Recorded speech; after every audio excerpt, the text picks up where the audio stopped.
Hello and welcome live to Doogie's Desk, where I'm actually modifying a Sears battery charger. I figured I'd broadcast it live, so here we are.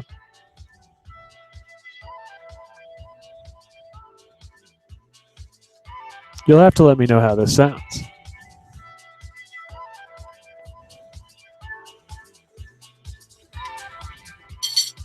Ooh, thank you.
How does the music sound?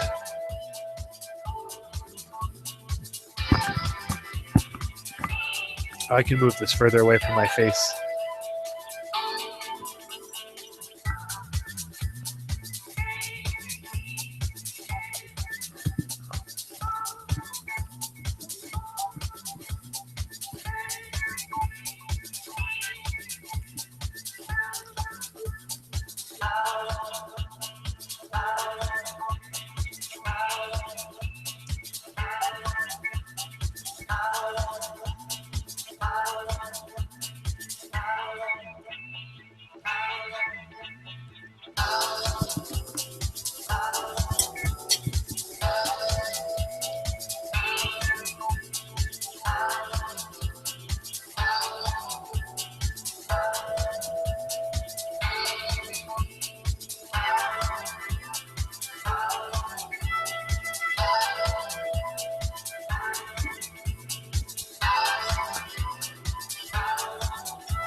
Excellent.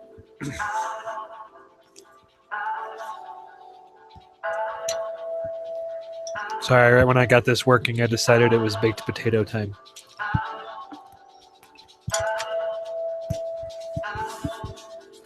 The first thing I'll be doing is making a current shunt out of this piece of 8-gauge wire.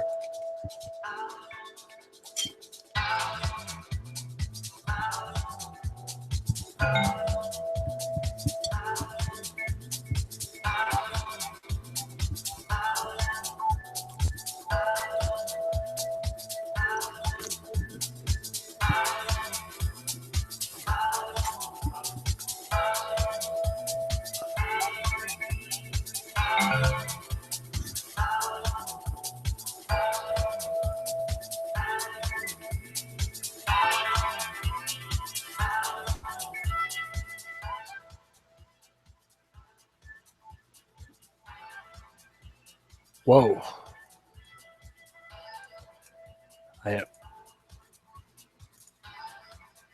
I open Chrome and everything gets quieter all of a sudden.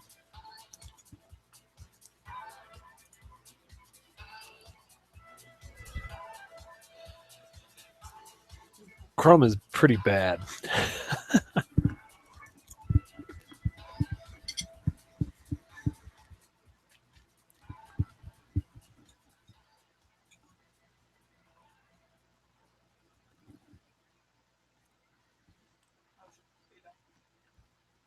My potato is fantastic.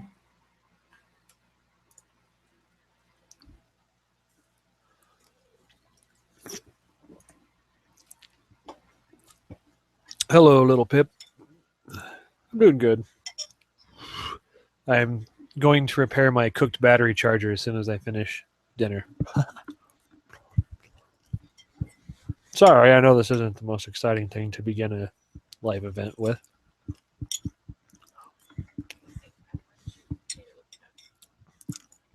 It's a good baked potato, though. He at least makes good food.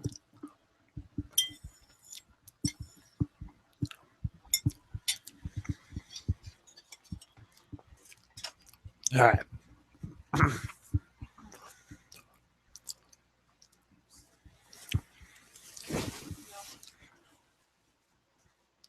Oh, pre-rinse. Here you go, pre-rinse.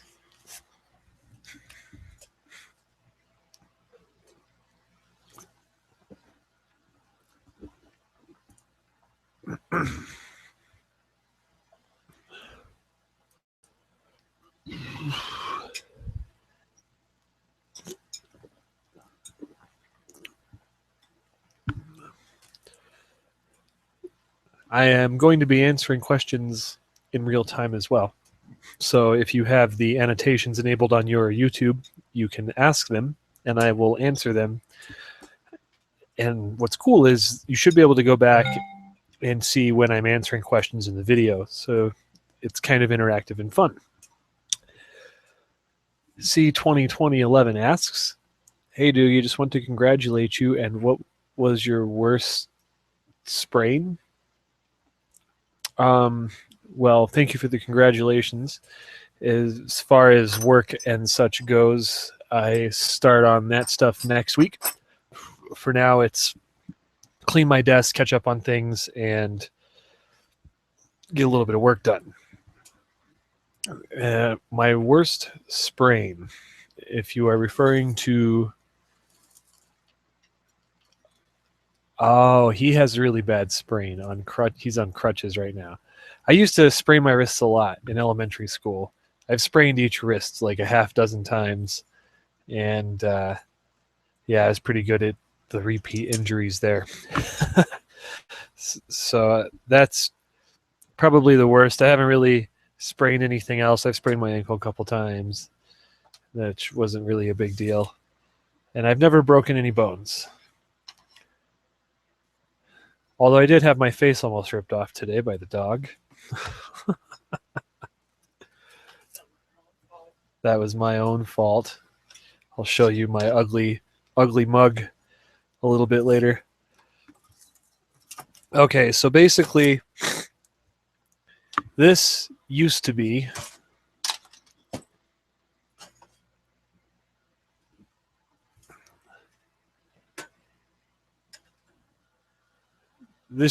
a Sears battery charger. And it was actually a nice one. Well, by nice, it should have been nice. They paid but by they, I mean my parents bought this for me as a Christmas present like 10 years ago. I've had it for a really long time. And they paid like $100 for it, or $70 or something like that.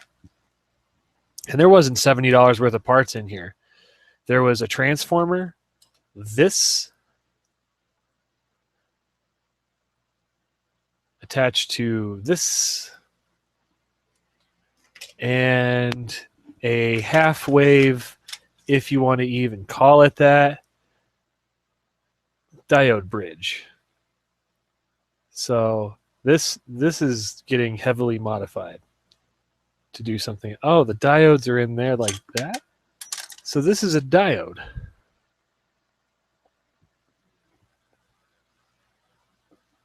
That's cute. So the secondary windings in the other transformer got a short, and that was the end of that. I had some stuff laying around, so I decided to piece something together. Now, the initial circuit and test build is going to be for a 10 amp charger. The transformer, this is out of an APC UPS, so backup battery power supply. And what's neat about this is I can put 120 volts into these windings here, and I get about 16 volts out on the secondaries here. Now, this normally kind of works in reverse because they actually use some FETs and pulse like 24 volts on the thicker windings on what I'm using as the secondary windings in the case of the battery charger, but they kind of become the primary windings when it's actually being used as an UPS. And so I believe this would be the power output at that point. So we're kind of using it backwards, but it's going to work just fine in our case. So the plan is to have this and then a diode bridge. And the reason why I'm limited to 10 amps right now is because these were the diodes that I had. And it's actually 2 diodes in a package in like a TO220 package. So 2 of those together makes 4 diodes for our full wave 10 amp bridge rectifier. On allelectronics.com, I found like a 35 amp bridge rectifier for $2.50. So I'm going to buy that. And I was looking at their current shunts, and it was like $13 for a current shunt, and started thinking about it. I was like, well, I can just make one. So that's precisely what we're going to do. I'm going to build the rest of this to handle up to like 50 amps. And then if I spend the extra dough and I get a 50 amp bridge rectifier, then we should be okay. The transformer secondary windings has 10 gauge wire on it, so I know that I could sustain like a 30 amp charge. I'm going to leave the stock 35 amp circuit breaker in here and see where we get. This thing used to have like a booster function for engine start. I'm going to eliminate that, and we're actually going to add a microcontroller with a display and a few buttons, because over the years I've developed a certain technique on how I charge batteries, and so throwing a cheap microcontroller in here, a display, and all that, I'll be able to program in my charge time. So we have a lot of work to do. Now, the plate that I showed you, this actually was the stock aluminum plate for inside the charger. So this mounts to some standoffs in there like that. The other thing I need to modify in the charger is I need to remove these ears here because these stick up. And then I can drill my new set of holes for the transformer to sit in. And that's nice because I can move it off to one side. I was going to add some capacitors here. Now, to make this a sort of linear power supply, if you want to say that, I would have to have a lot of capacitance to maintain 35 amps. I'm not going to do that. I'm just going to add enough capacitance for like up to a 5 amp draw. And the reason for that is a battery, kind of acts like a capacitor in that it smooths out the pulse. That's how they got away with half wave rectification and no capacitors in here. But for some batteries, especially extremely dead ones, like if it's at 0 volts, it's not going to take really too much of a charge initially, and I don't want it to be pulsed. I want it to be polarized instead of kind of fluctuating back and forth. So probably 20,000 microfarad of capacitance is all that's really required for that. Oh, I forgot to say I'm done answering this question. Ha. Questions.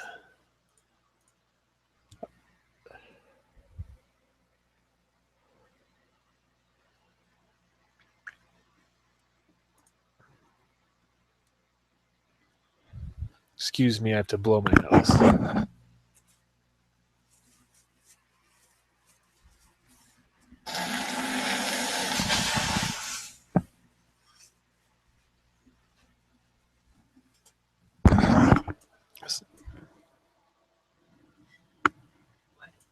Oh, I don't know. You're laughing at me. Oh, yeah. That worked out, didn't it? Okay. So,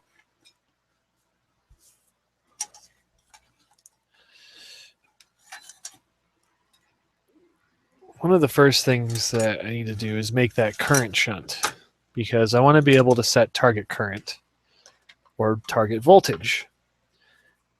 And so I'm going to use a piece of wire. Can I send you, or I can send you a 25 amp 200 volt? You know, that's not a bad idea. But what I'm going to do is actually just spend the couple bucks and go for the big guns. And I looked it up on Mauser earlier, which I lost the page because web browsers suck. Like Firefox has its problems. Well, okay, it doesn't really have too many problems. YouTube Center is the problem. Um, but Chrome is kicking my butt. Let's see.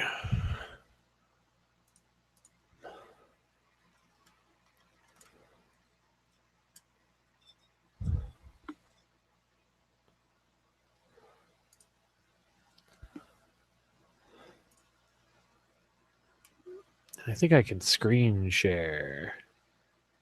Yes, I can.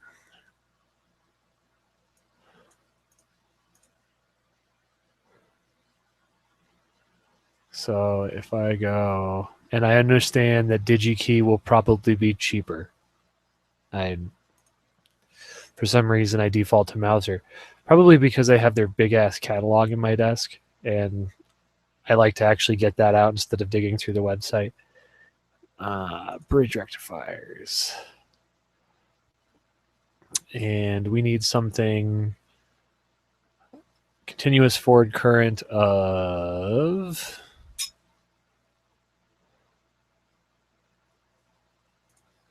50 amps. Let's just go for it. Oh, $3.08. Perfect. That's all we need.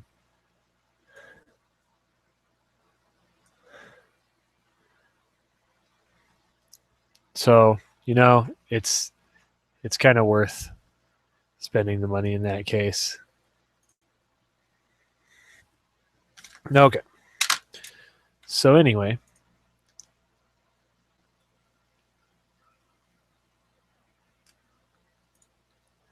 and this is the crappy part about closing my browser.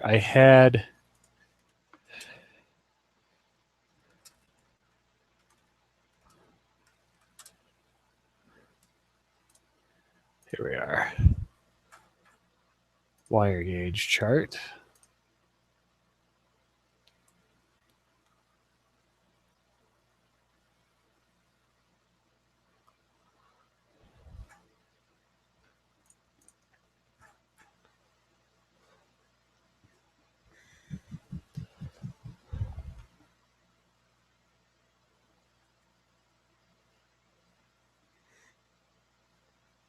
So to get 1 millivolt per amp, it looks like I'm going to need somewhere just under 2 feet of this. Now, 1 millivolt is not very much. And so I think I might actually double the length of that and go 2 millivolts per amp. So I can have better resolution. There is 49 inches of wire here. So it's going to be pretty much exactly the length I need to start with.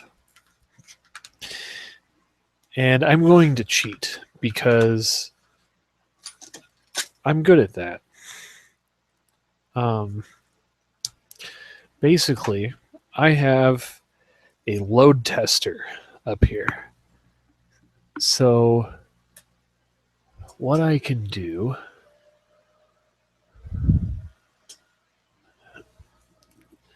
I have to tie it up on my desk. And It's going to take me a couple weeks to get my shit together, but I know you guys are stuck looking at my desk right now. I'm actually going to put another camera. It's not going to be the greatest, but at least it'll give you an alternate view. Okay. Volts and power range. 4 through 20 volts.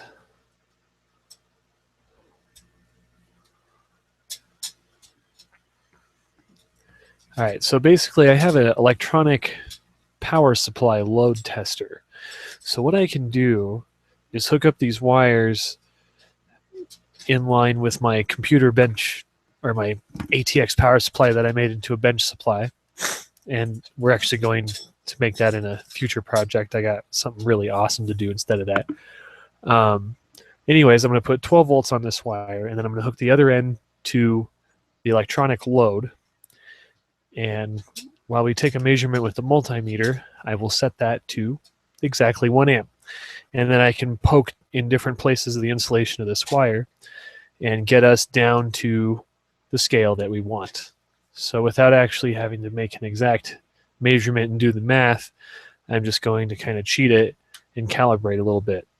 And, you know, this probably wouldn't be the best thing to do if you were, you know, wanting any kind of precision out of this, but it's a car battery charger. So, you know, if it's a quarter of an amp off, it's not such a big deal.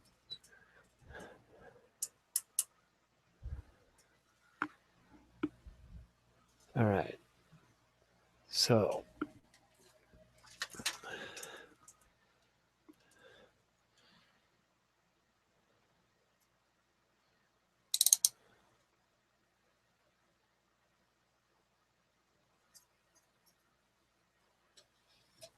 set this to millivolts.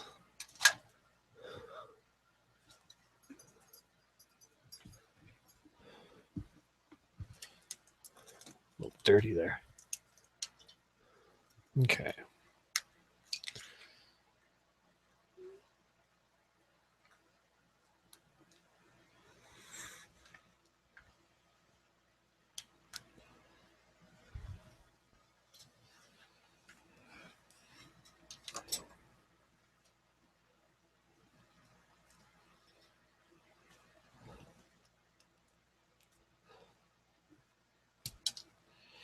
All right, so we're going to start with the end of the wire.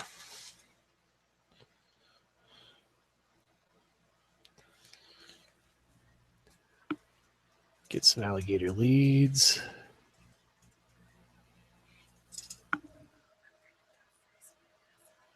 Oh, I want to join you. All right, hold on. I want to take a quick measurement. I got to entertain these people. They just watched me eat.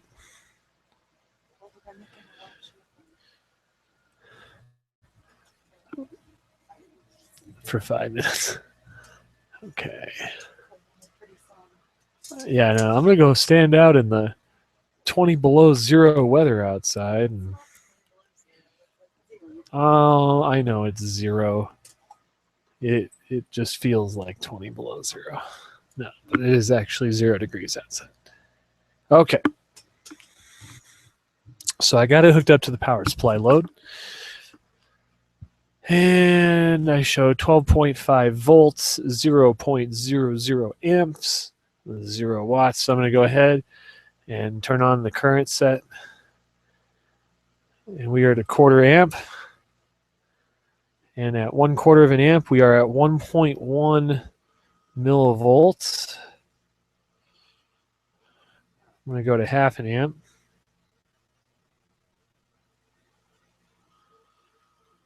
.5, 0.47. So quarter amp. And I'm going to go back. Quarter amp was 1.1. So let's see if I can get exactly half an amp.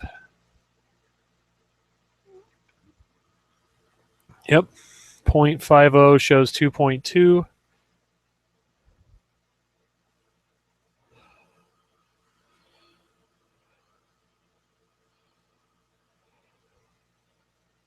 All right, so if I go all the way up to 1 amp,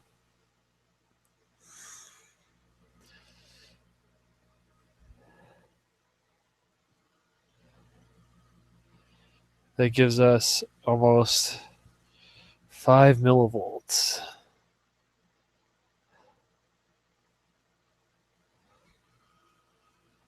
So will 2 amps be 10?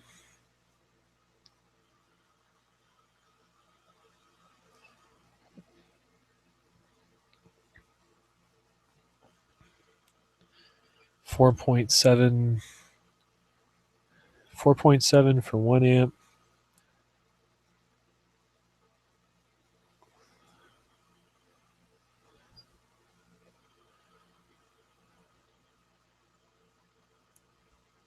Nine point two. Yeah, so it's fairly linear.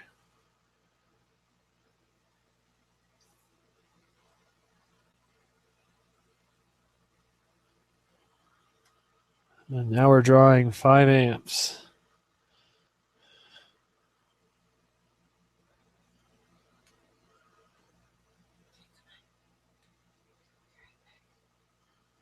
That's pretty nice. I quite like that. So now that I know my scale, and I don't know if I'm really going to trim this at all. I think it's pretty good length. Instead of just taking and making a shunt exactly what you need, I can just do this and multiply in software because I'm using a microcontroller. So it's actually easier than I was expecting it to be. So I'm gonna go have a quick cigarette, and then I'm going to wind this shunt, and then we'll actually look at using it in the circuit. We'll find a happy little home for it inside the battery charger. So it looks like a fresh captain's blog is out, so take your time to go check that new hotness, and I will be back. Enjoy some awesome music. I set up a Mac here in my studio. There'll be a blog about this.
Now we're back. We gotta unmute the microphone.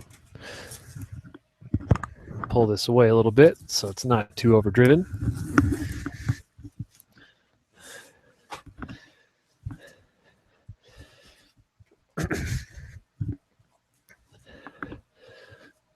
So I've decided that I am going to shorten this.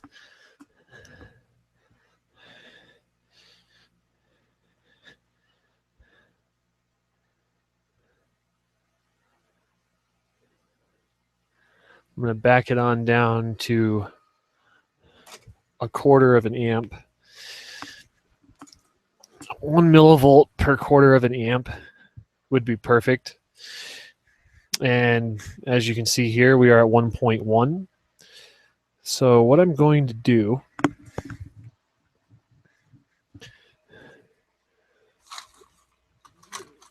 I have to grab my probes. You need a nice sharp probe for this one.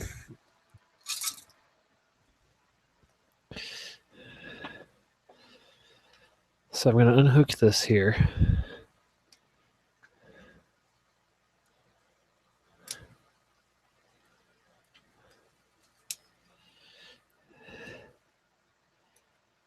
I don't know if I can grab it. There we go. And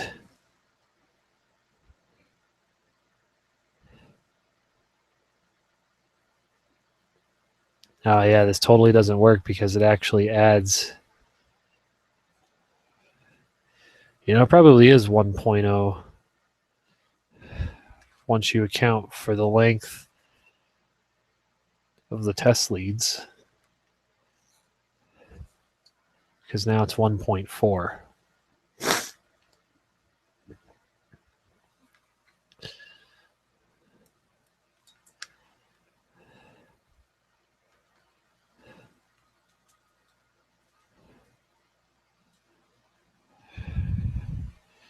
So we'll leave it then.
Now I need something to use as a coil form.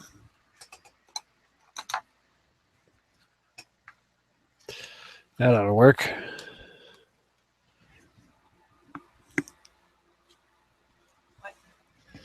Oh, I said I need something to use as a coil form. Elise is shaking her head at me.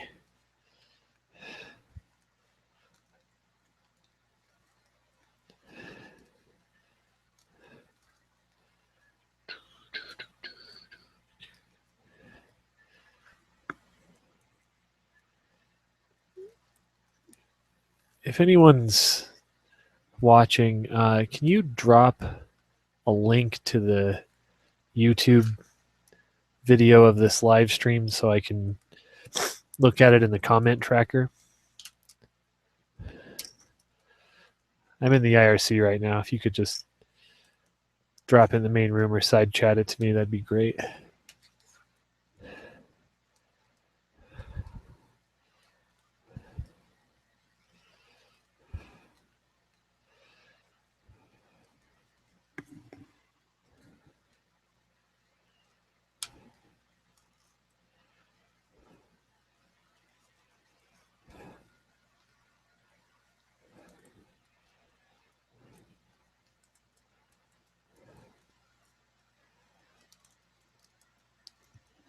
This definitely doesn't look as clean as buying a current shunt. But I guess it'll kind of look cool when you look inside. It's like, oh, there's this coil.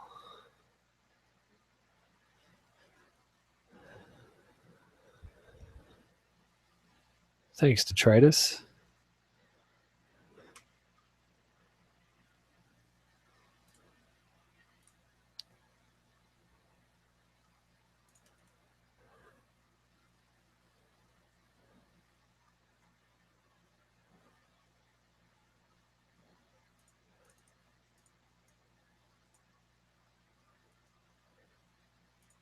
And for those of you who are just watching me on YouTube, if you enable your annotations, you can actually ask questions in real time. I am also monitoring that. If you are working on something yourself and you have a camera and a microphone, you're welcome to join in. I'm probably not going to be very social, but, you know, we can have fun.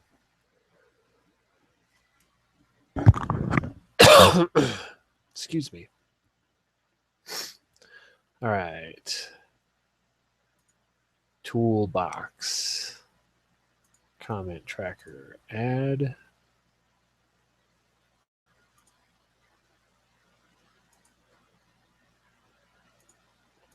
Cool.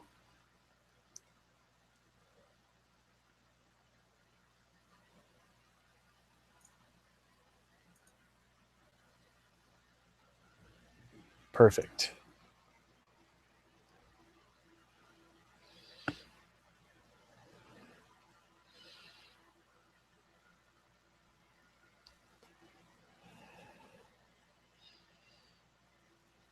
I need a creative way to hold this together.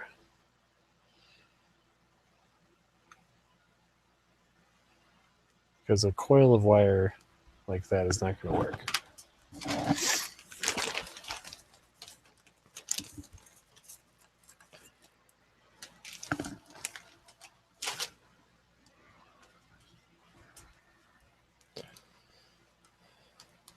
Well,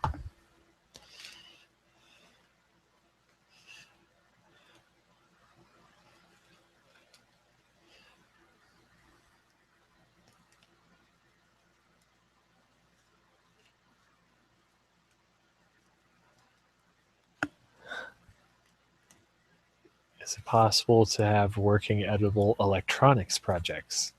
That is an interesting question. I'm going to have to say no.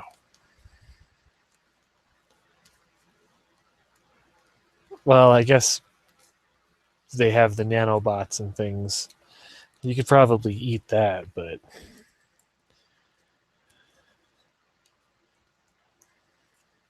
I don't know.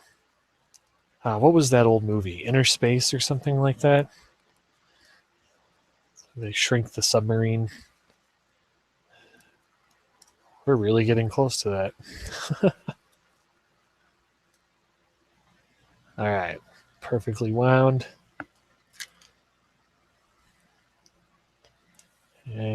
going to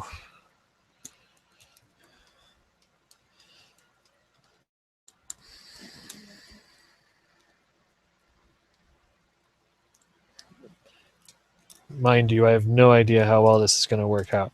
I guess this is the fun about live TV. And if you have a suggestion on an easy way to do this, I'm all open to suggestions. Okay.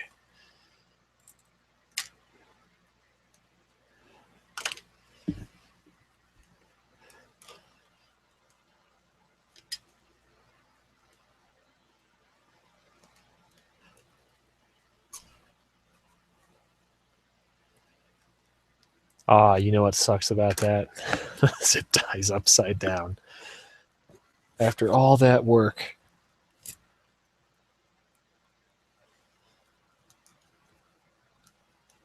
Luckily, the second time was easier.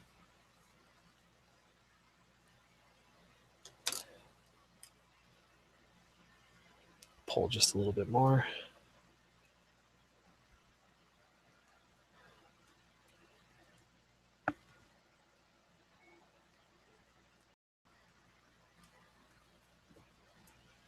This will be really cool if it works.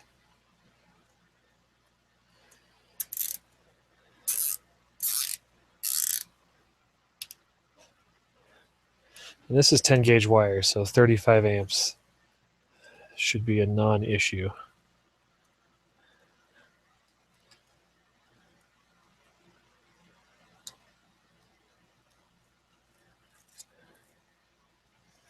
All right, let's get the zip tie. The other side.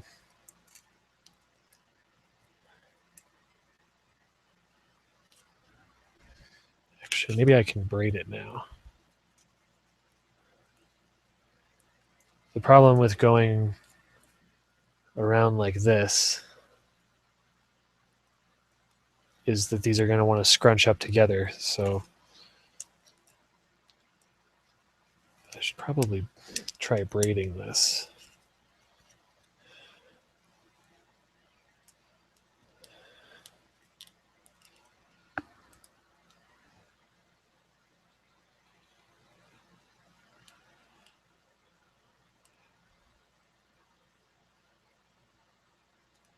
Over, under, over.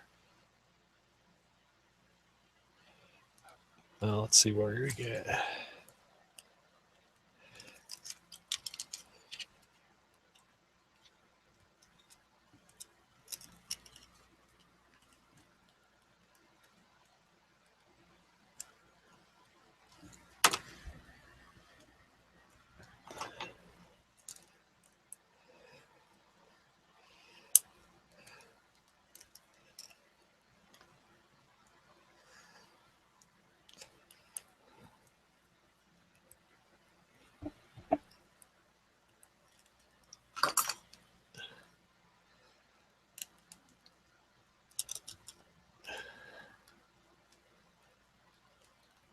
Well, it's certainly a pain in the ass to do this.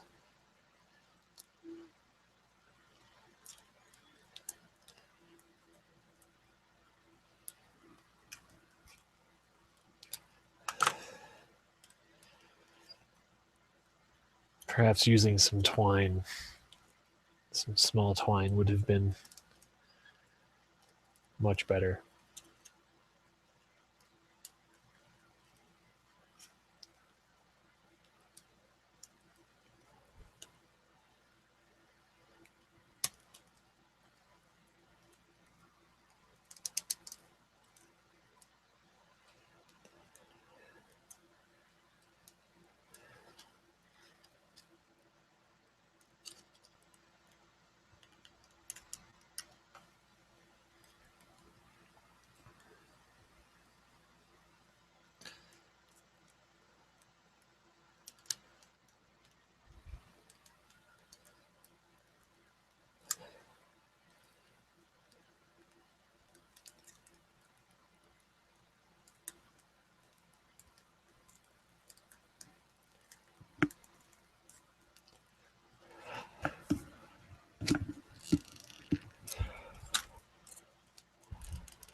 The zip tie is backwards.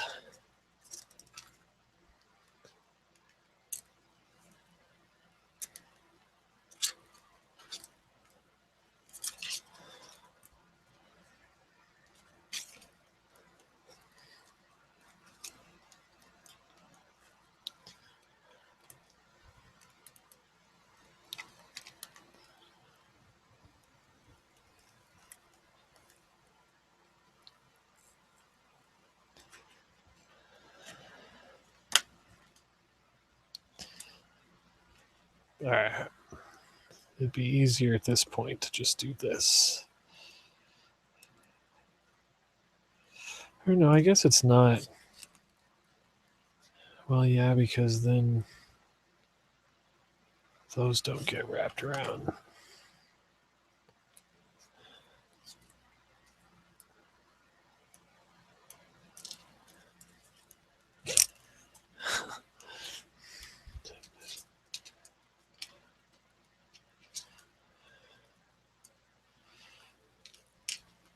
This is where I just give up and go get some damn twine, right? Probably be done by now.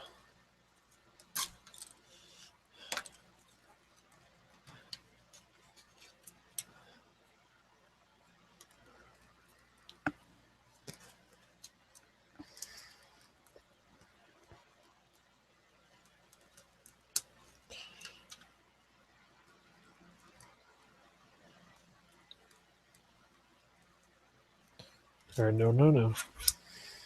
So I almost did the same thing. Gotta go under and then over.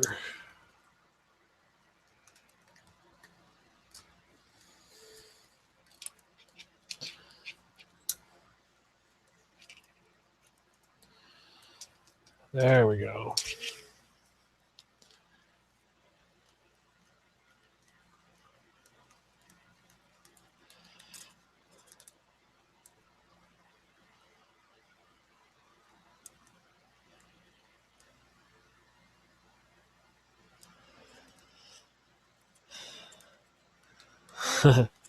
Good evening, Sudas.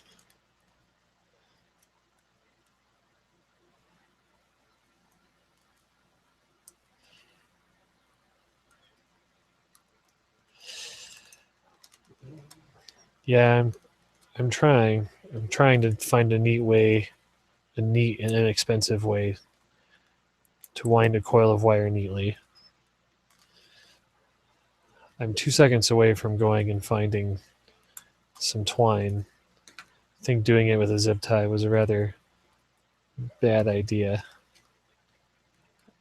For some reason, I think if I executed it right, it'd come out pretty good. But, all right.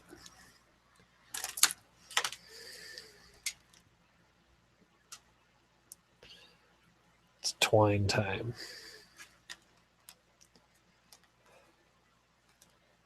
Yeah, it all just came undone. Damn.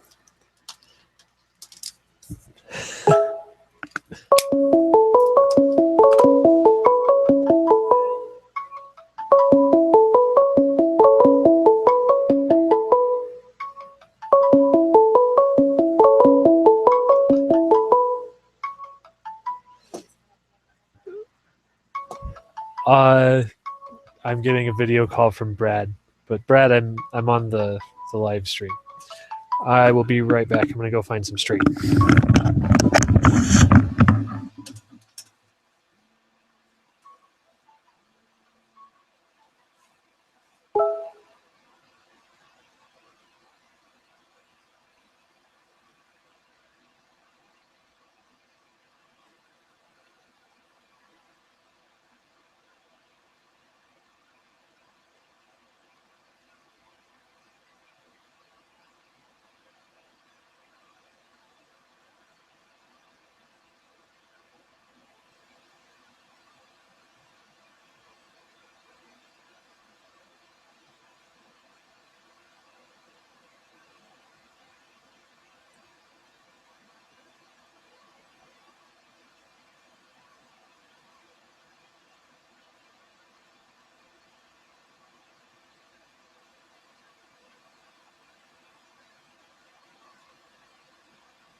Ha ha! Success. I got some fishing line. This will work way more better. Way more better. All right, put that over there. Yes. So for those of you who are just joining, I am in the Geek Group IRC, thegeekgroup.org/live. You can join in the IRC channel there. That's kind of where the majority of us are hanging out.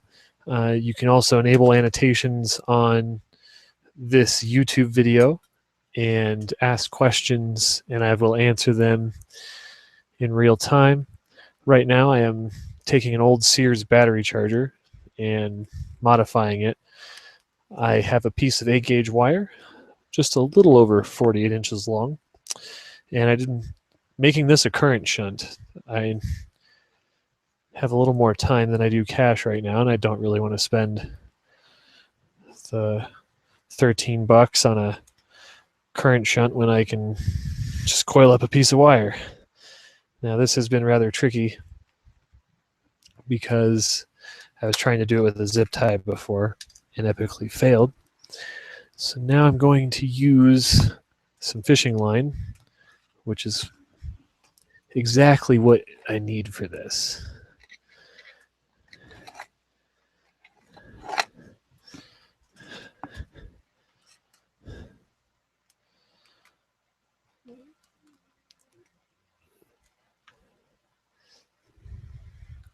I wish I had another pair of arms and hands.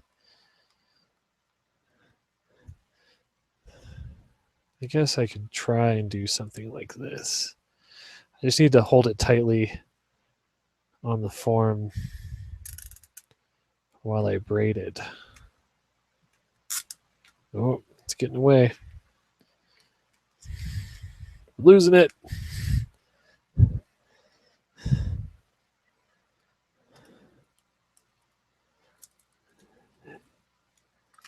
Yeah, it is an inductor at this point.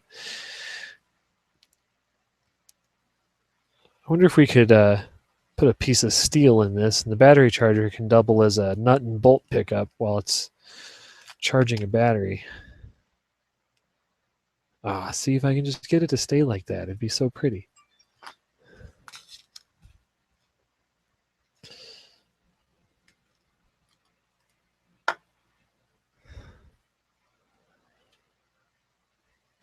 I haven't quite considered that situation. That is a really good question. Suggestions? I know I'm going to have some diodes and stuff in here, so that's going to arrest it to a point. I imagine there isn't going to be too bad of one, but it's going to be MOSFETs actually doing target charge current. I got some in-channel ones already in stock.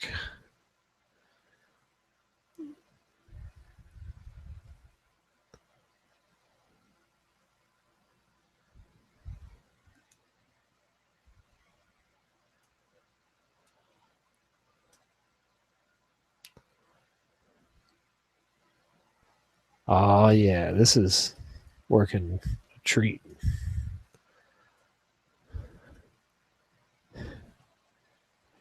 It's kind of like sewing.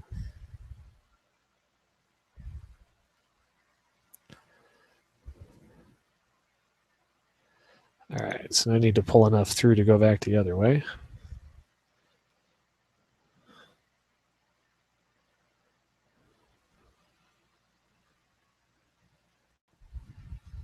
Let's see if I can get a better angle on this to show you.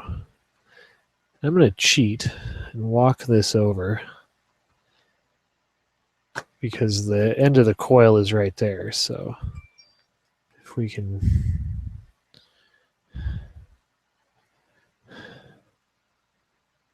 There we go.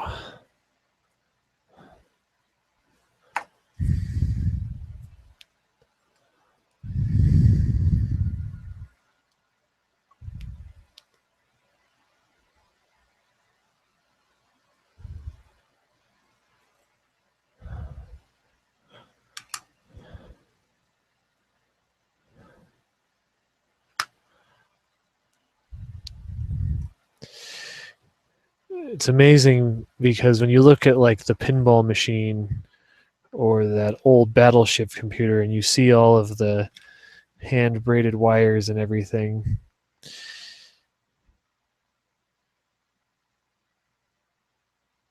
it took some skill. It really did. And I imagine it didn't take them as long as in the time it's going to take me to do this whole coil. They would have done a lot. Although I guess they're not weaving it quite the same way that I am.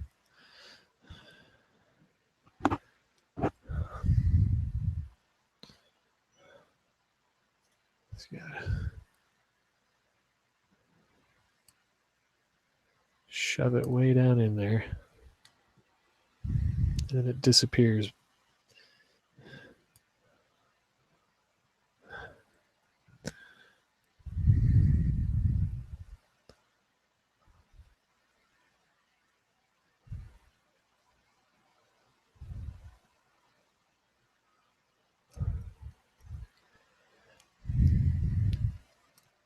Damn, you really? There we go.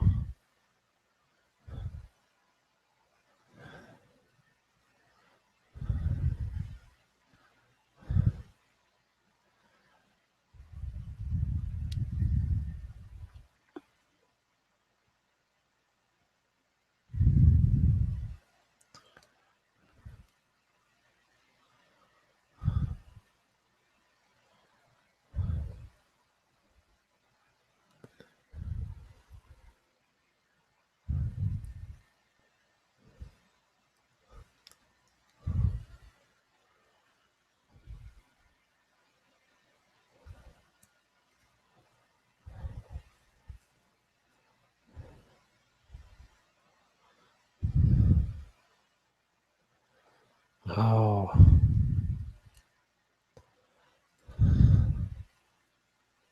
I did it wrong.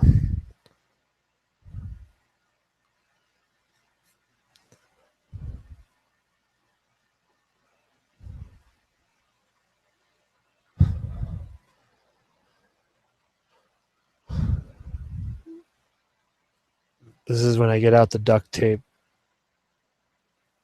ball it up, and call it done.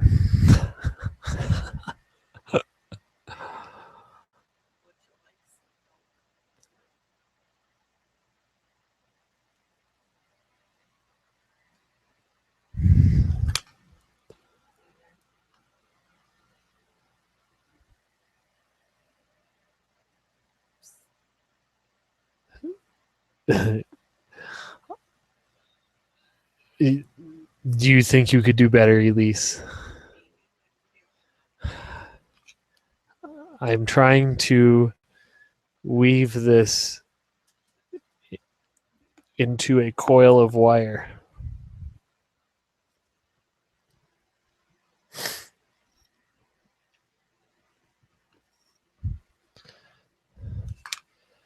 The trick is that you have to go around each wire completely, where they want to all collapse in on one another.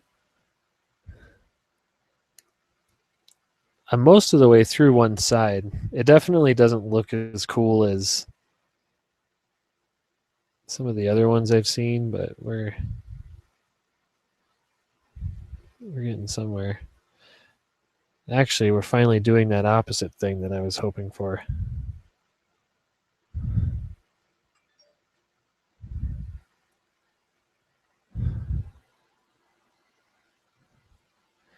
Oh crap, I keep pushing it back in there.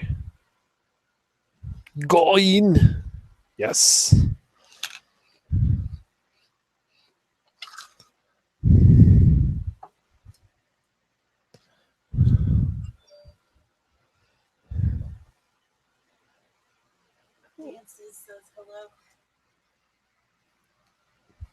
Hello.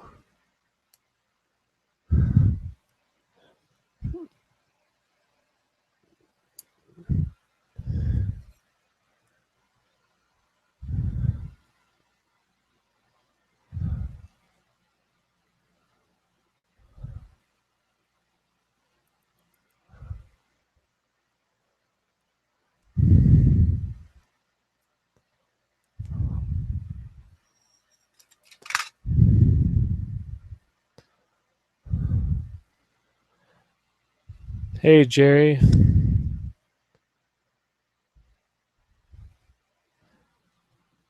I think 2 diodes across, back to back across the shunt would work at 35 amps. Drop across the shunt will be too, so neither of the diodes will usually be on, but it'll be able to deal with EMF in either direction. Excellent. That's kind of what I was thinking. But I'm still new enough to electronics where I feel like I could know a lot more.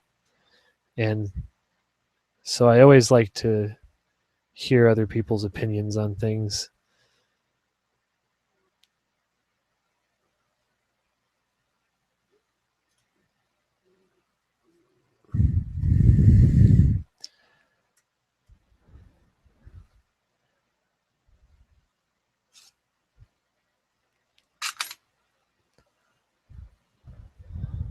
Okay, I did really bad at this.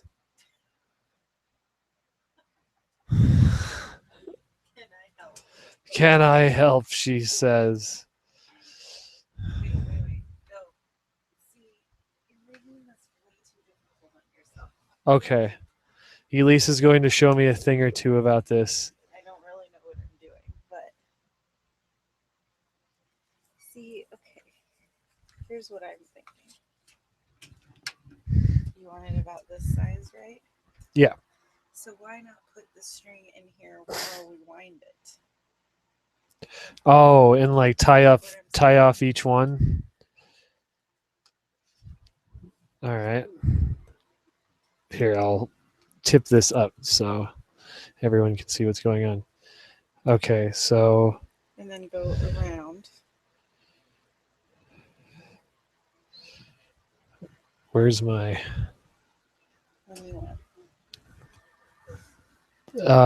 These. Okay. So then here. Go through here, right?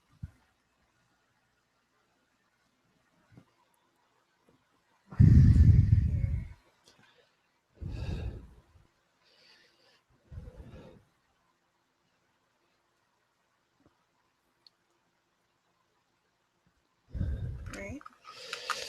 So then hold that. Well, let me pull these tight.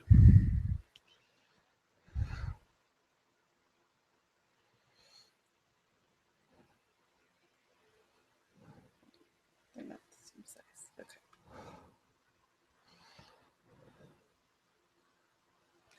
We could do one more for good measure on both if you want. It's pretty good. Just get me to a point where I can tie it off. Yeah. Like Yeah. So if I can get it started, it gets a lot easier as we go.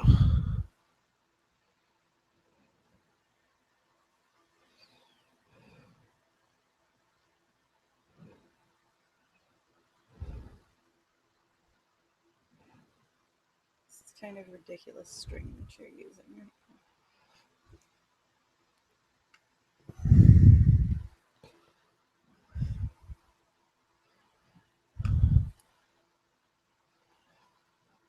I guess if I ever wanted to tie flies and for fly fishing, I'd probably be pretty good by the end of this. Yeah. I'm going to get you over by the paper shredder, so they won't trip on them when he comes through the garage. Okay.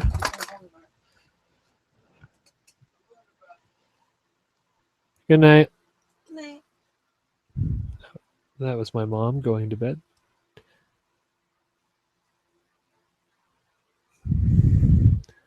What the hell, man?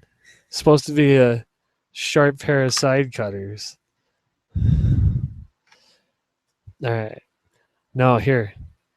We're going to do this in thirds. Hold this here. We're going to start the bottom coil by tying off in 3 places. And then it'll get a lot easier after that because we have, an exact size and all that good stuff.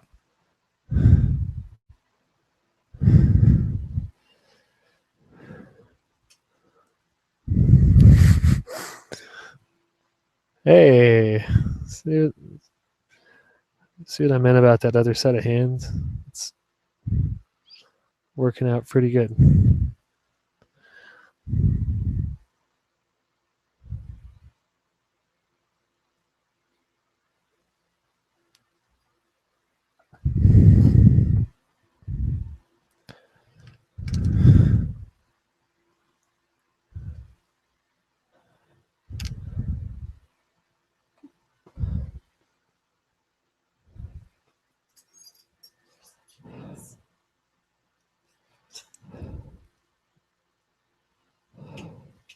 Yo, come on. What's the dog doing? Taking my spot.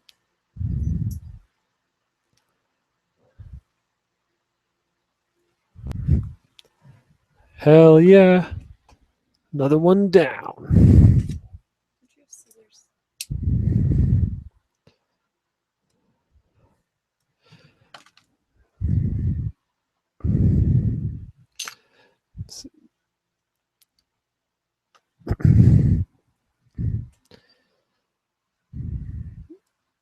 Yep.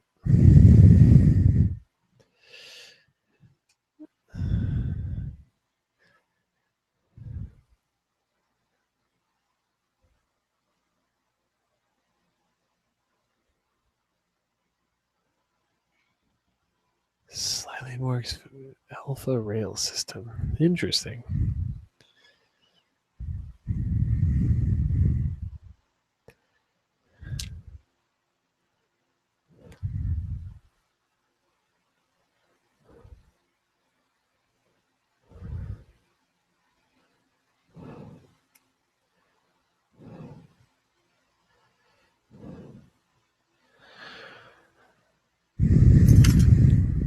I think I might be starting to get the knack of this. Because if I tie a knot in it here, just one,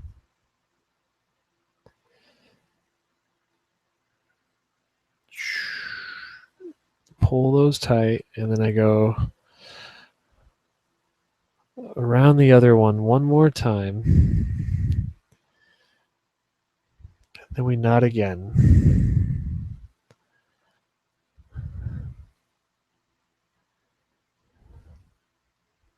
Do a double knot there. If that's where you're going to tie it up.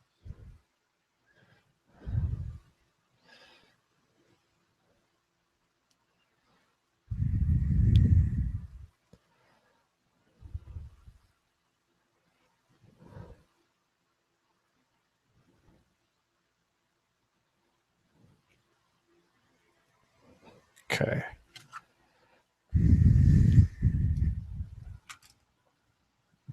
Hold on. Before we go any further.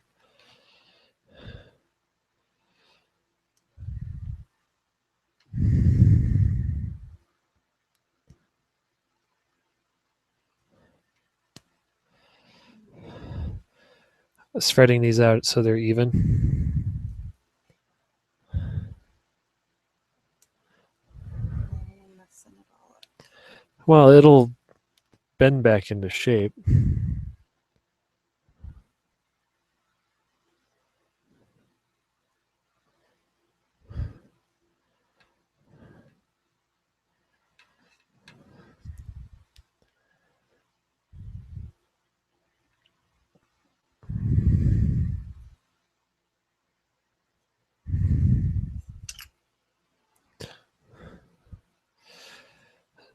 All right, I think I got it from here now.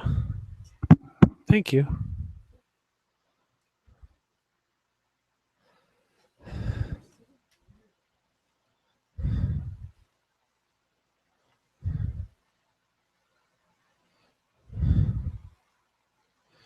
Or, oops, cut the extra off.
And I have enough extra string pulled out that in theory,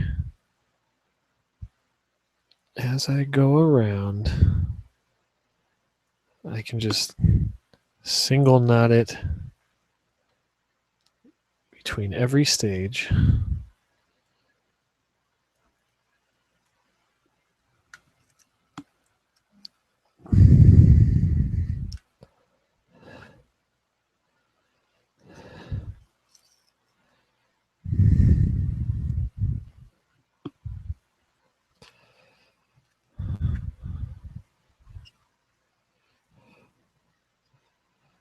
All right, so we'll cut that off there. Leave those hanging.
Finish tying this off, check my messages.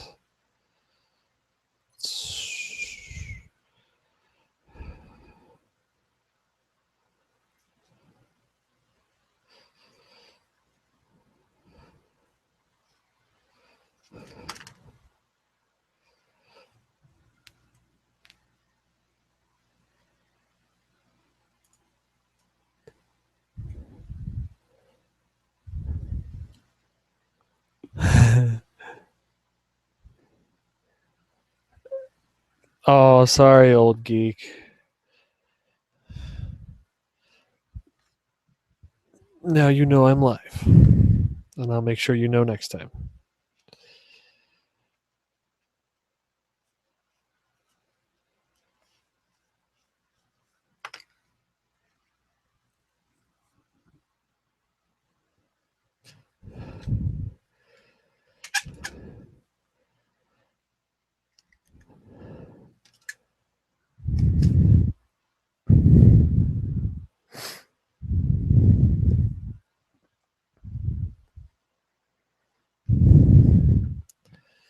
Definitely getting somewhere with this. I've got strings hanging off.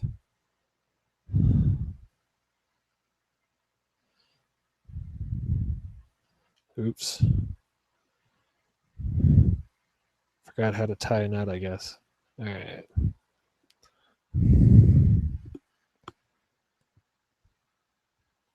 The next time I ever have to do this, it's going to be much easier because now I figured out how to start it on my own as well.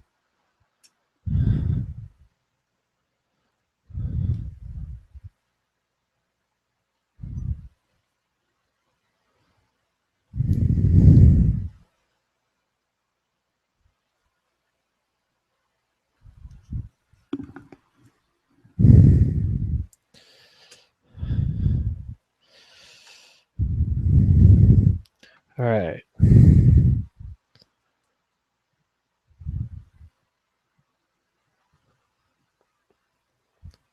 So now we're going to spread the hoops.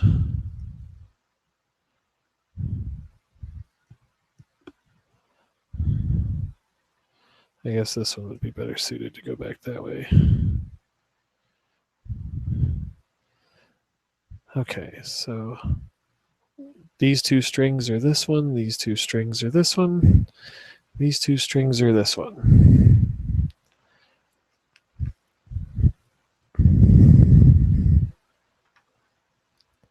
So now I take my wire,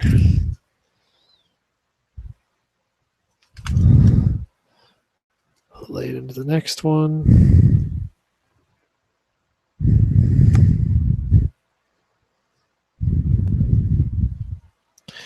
I'm pretty sure all I have to do is make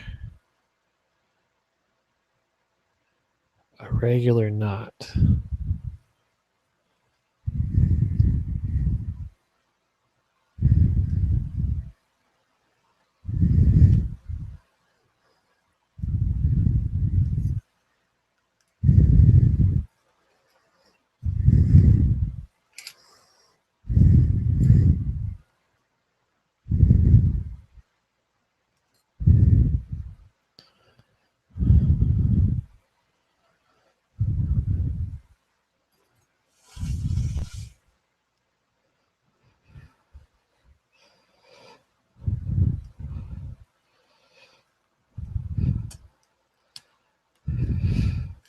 Ah, I was doing good. Don't lean on me. You're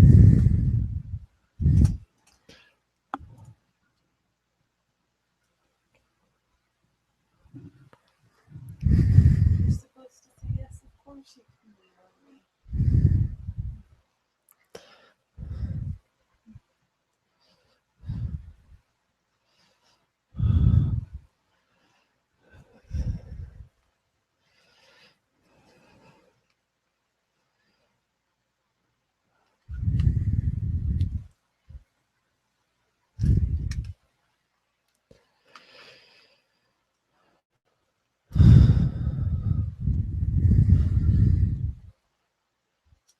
Damn it, now it's all loose.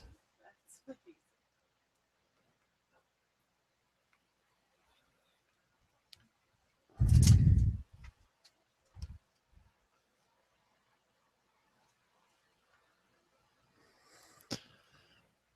Maybe I should just try this before worrying about how to position the wire.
Oops.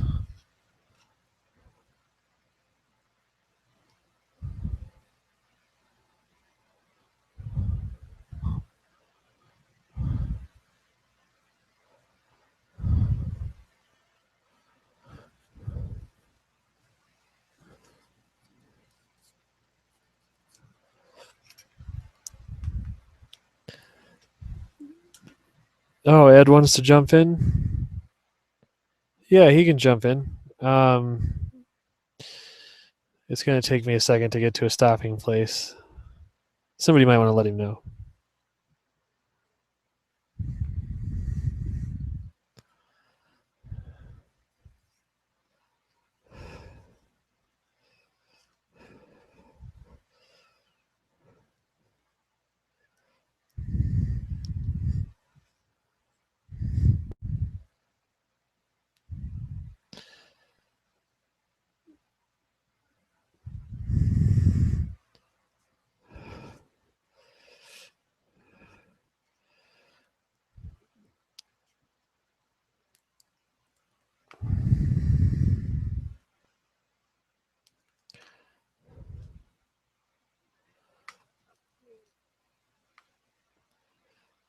It's not that tight. Boo. All right.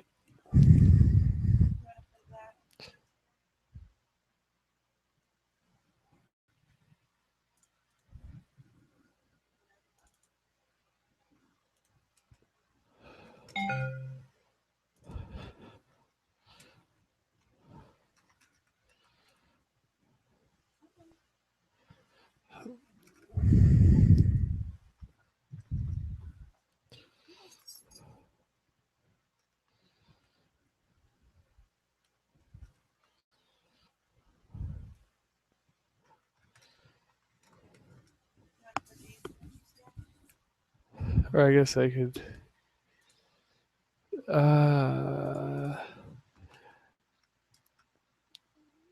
Put what in the GTI? Oh, sure. Although the brown interior isn't exactly going to match. Awesome. How have you been? I have been great.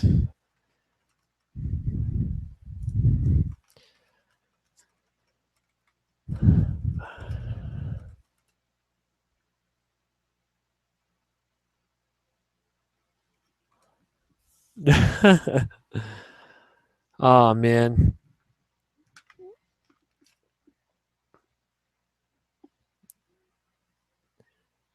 There's got to be a better way to do this. Sure. Although brown interior is exactly. Hey, Ed. Hey, man.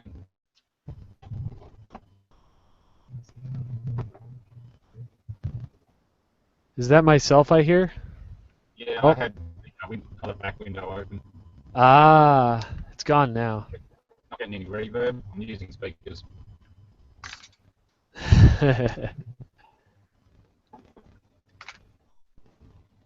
Oh man. There's just no easy way to do this. I just want to wind this into a damn coil. What are you making up a loom? I don't have a shunt laying around, and I don't want to spend the money on one, so I'm just making a current shunt out of a piece of 8-gauge wire. And all I wanted to do was loop it around and I see. tie it off, and that's for people with Nice. small fingers. Better Yes, have solid. I guess you just wrap it around something and leave it. I'm pretty much to the point where I'm going to do that, get out the tape, and then, yeah, electrical tape. Wrap it around a Coke can and take it up.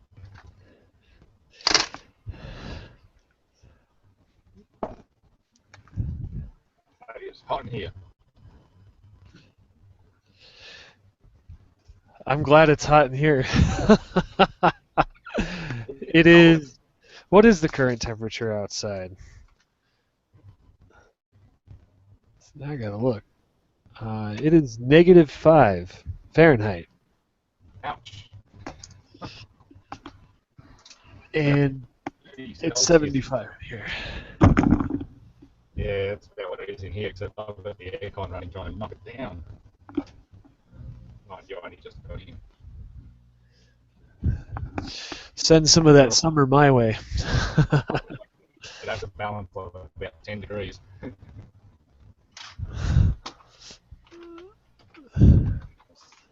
Literally just got in from work and put the trailer up tomorrow for a scrap run, and that's it. Nice. Having to sit down and catch us on. Haven't done a hangout in a while. Yeah. You have time and internet limitations in the geek group anyway, so that's sort of understandable. Yeah, that was a very busy Work. couple months. Yeah. At least they kept you busy. You would have driven me nuts not having proper internet.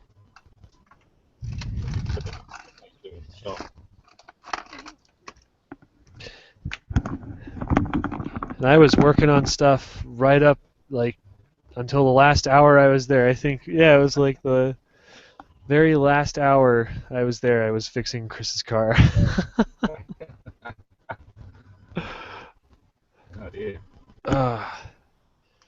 But yeah, now I'm home. It took me pretty much a week to get everything sorted to the point where you can walk around inside the house.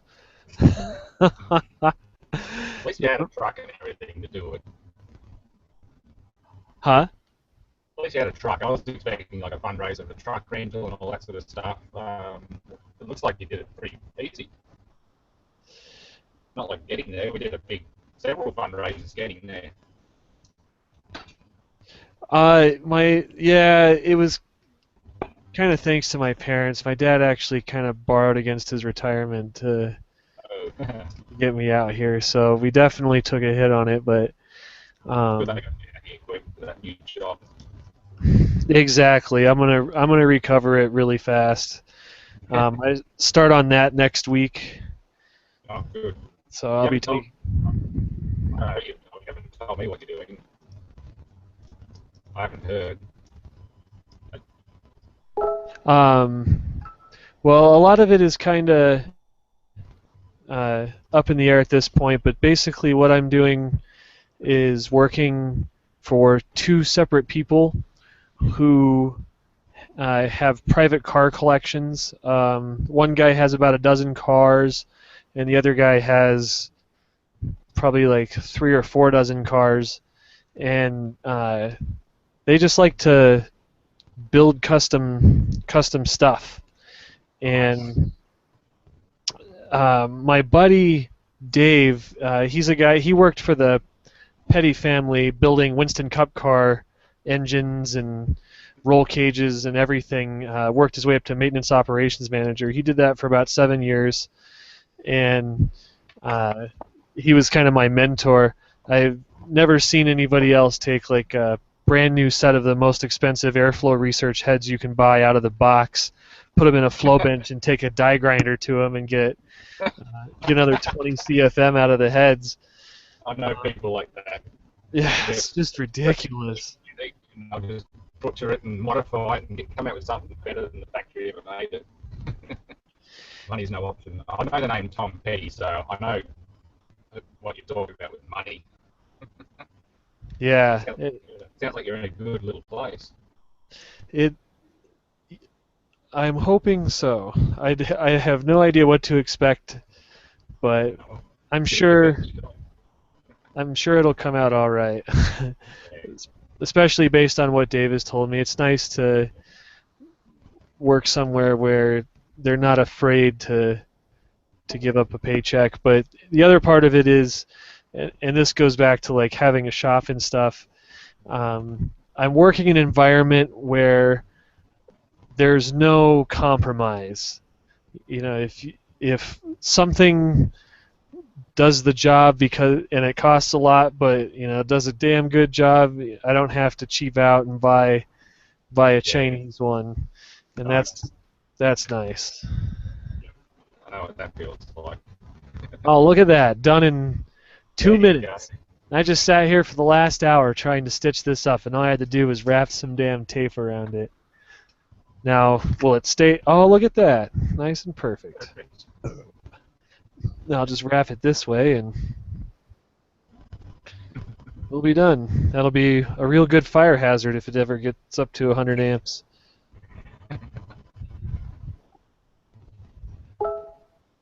Oh.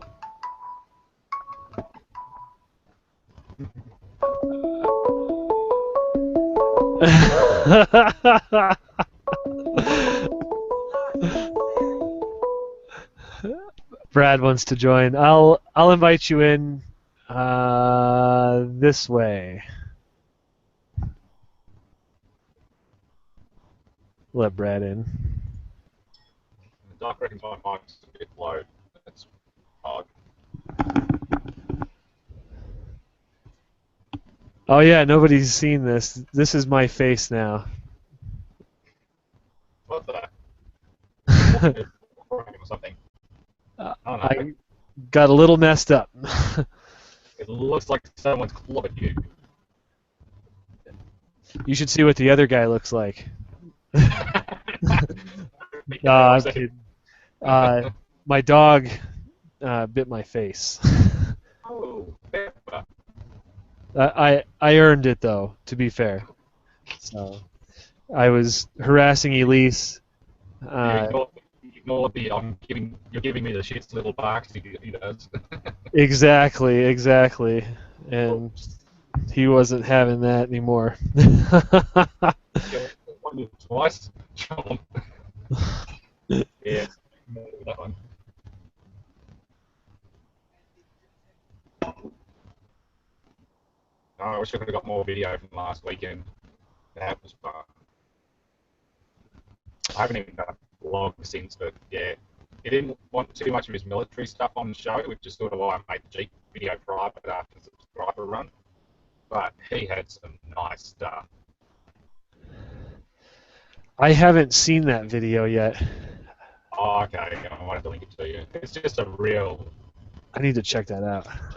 It's a terrible video. It's a shaky ass video of me trying to hold a camera still while riding around in an old Billy's Jeep. Oh wait, the Jeep video. Okay, yes, Yeah. I have seen the Jeep video. Yeah. That was fantastic. I do have a shot of me sitting on what looks like a 40mm towed howitzer, something you tow behind the Jeep. Well, a few others somewhere. I think I uploaded it to Facebook and Google Plus.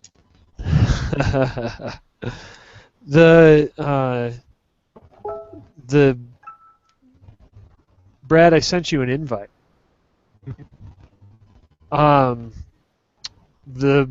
I think that was the defrost system on that Jeep, that black box at the base of the windshield. That was kind of intriguing to me because it seemed like it didn't have heat or anything, but it was like defrosting the windshield with just the air moving by. That's the most important thing. You don't need heat, you just need to keep the windshield clear, especially in the snow.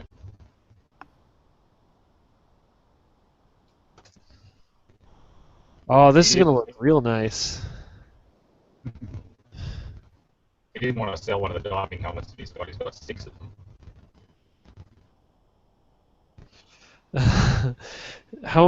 And I imagine a couple of them are for sale. How much was he asking for one? Oh, he hasn't. I don't think he sells any of them. He keeps them together as a collection, even though they're all basically the same. Oh, okay. So he's a Jeep hoarder. No, not Jeeps. I said the bronze diving helmets. I was wearing one in a photo on my Jeep Plus. Oh. He's got heaps of them, and I just asked him, "Do you want to sell the beat up one that I was wearing?" Because it was the worst of the lot. He brings it out just for show and kicking around. He said, "Oh, no, I want to keep them all together." That would have been awesome. I've got a nice photo I need to upload of the wind-up telephone that he's got. And I don't mean an on-the-wall Baker-like one. I mean this thing's all skeletal. It's 1900 kind of era. Probably one of the first.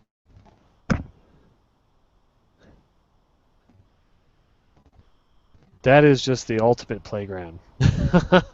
It's a place where I could spend hours playing with everything. I should have gotten photos of the hangar as a whole, because there are bits of aircraft everywhere, there are radial engines everywhere, various old cars from like 1900 onwards, some various trainer planes, and something called a tadpole, this little downswept tail thing back of it.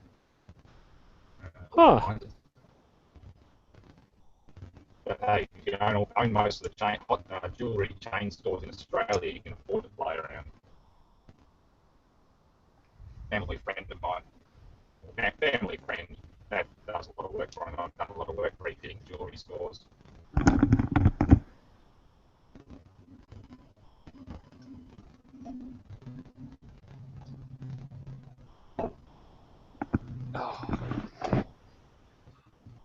Been hunched over this a while, my neck hurts.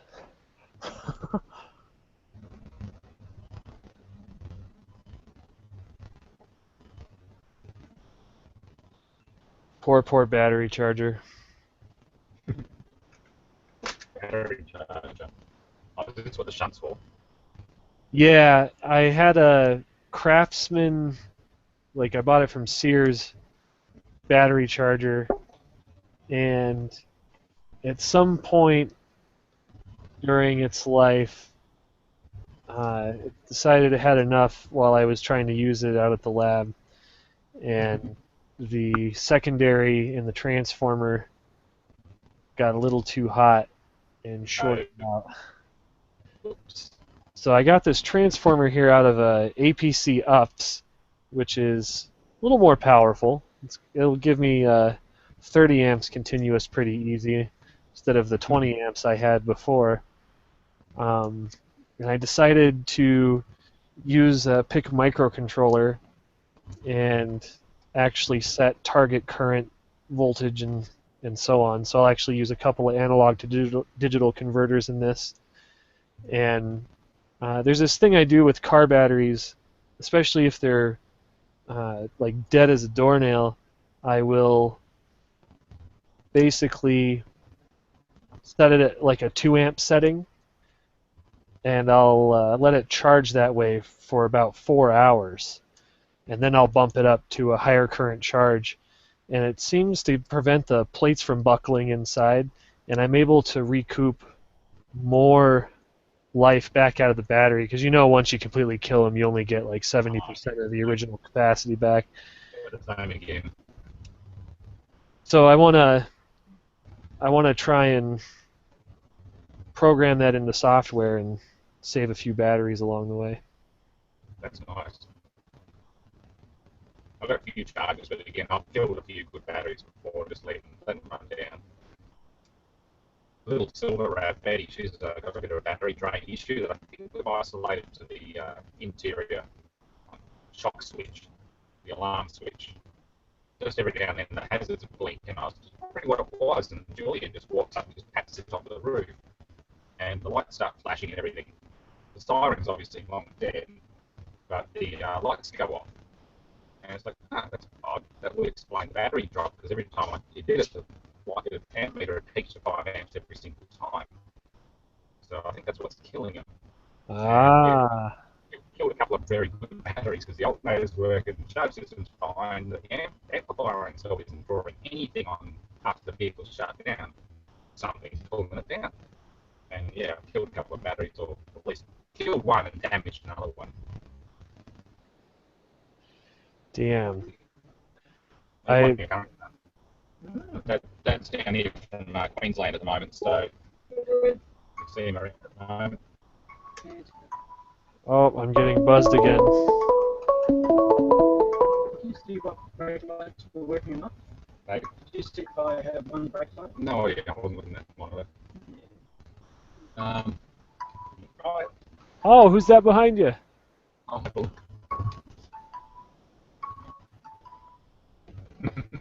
Everyone's calling there. Oh, and when people video call me, it just goes completely crazy. Yeah. I need to do something about that. All right, finished current shunt. It looks really nice. I'm quite proud of that. I should have just did that to begin with. Okay, next time use electrical tape. That's solved. It turns into a fireball if it does overheat. It's 8 gauge wire, so I think Yeah, you should be able to kill it. Unless the And battery, something the battery that feeds back through it, yeah. it would have to go horribly wrong. Well, that's part of the fun.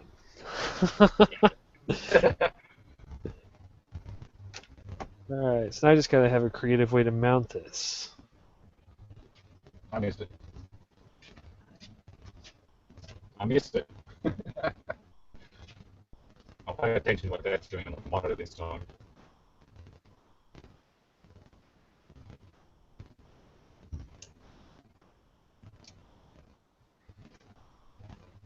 All right, Brad, I'm sending you an invite again.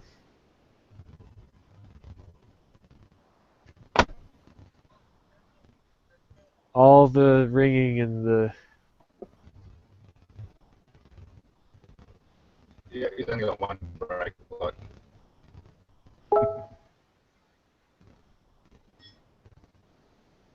All right, I sent you an invite. Check your email, homie. Me. Oh, not the accent. For shizzle. Shizzle. That definitely doesn't sound right.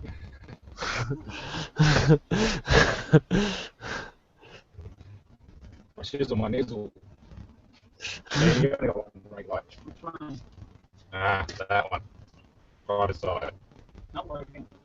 No, the other two aren't working. Driver side is working. The window one doesn't exist. Ah, okay. Well, it's under the passenger side. Bulbs in. Okay. If not, there's a back in the center console of the Merc. And you're having a camera out the front. Have to go walk about. All right. So what you're about secondary, you've made another, or you're hooking up another transformer. This is the UPS transformer. Oh, right. That's your battery charging circuit you're going to use. And this is hilarious. The battery charger used to have, where did it go? Here it is.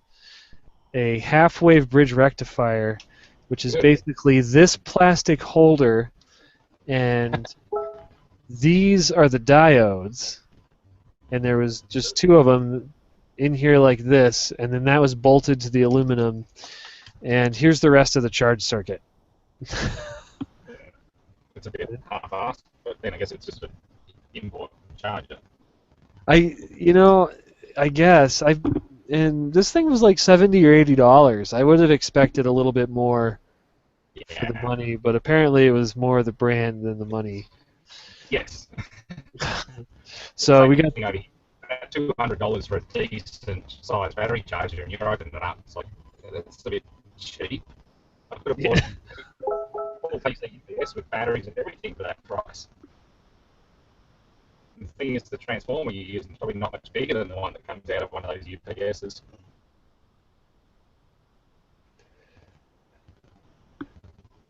yeah the Decent one too.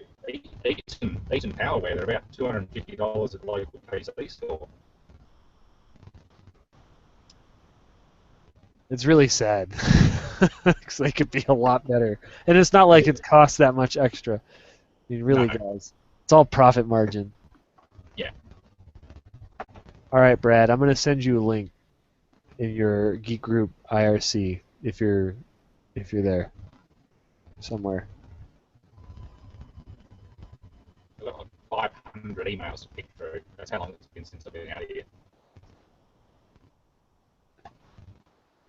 Surprisingly, I'm on top of my email. I don't know how long that's gonna last. A lot of people are speculating what airfield I was driving around. Yeah, it was to hide it. Or here, since you're in Google Hangouts, Brad, I'll send it to you that way. Click on the link I send you in the Hangout. All right.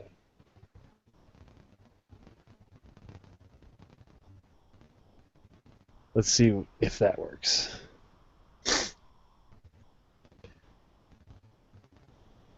All right, so for those of you who are just watching us on YouTube, you can actually head over to thegeekgroup.org/live and join in the IRC client there on the page. That's where most of everybody's hanging out. I also have the Q&A enabled for our live stream tonight, so if you enable your YouTube annotations, you can actually ask questions, and when you ask the questions, I can select the question and answer it for you in real time, and that way, when people come back and watch later, they can click on the questions that they want to see answered. So if you got a question for Ed, got a question for me, or if you have a camera and a microphone and something to work on, welcome to join, because this is what's going on tonight. That's it. That's it. We'll have to work tomorrow, so I'm not going to be up too late. When I say that, I'll probably be up to midnight. I think you'll run out of steam before I do. What time is it there? It is 11:41 p.m. Yeah. So we're doing pretty good there. Then again, I have been on live stream with you before, and I think you've actually beaten me. You said it was getting light at one point. Probably on several occasions. Yeah, I have no problems with staying up all night for some strange reason. Elise just said she has problems with it, though. Fluid does not go down the air hole. That drink's so good, I'm inhaling it. I'm the same way. It's how you absorb it, right? So you resolve your thirst faster. That's what I'm only working till 11 tomorrow, so that'll be good. Nice. So you don't have to. But we have a ton of work on. Why do they have to lump big commercial jobs in at the last minute or the end of the year? Should get some photos. Actually, I think I have posted photos of what we do in the IRC, but yeah, lots of aluminium fabrication and commercial three-phase powered full cover rollers. Fancy stuff, but God, it takes a while to do when you're trying to juggle everything else.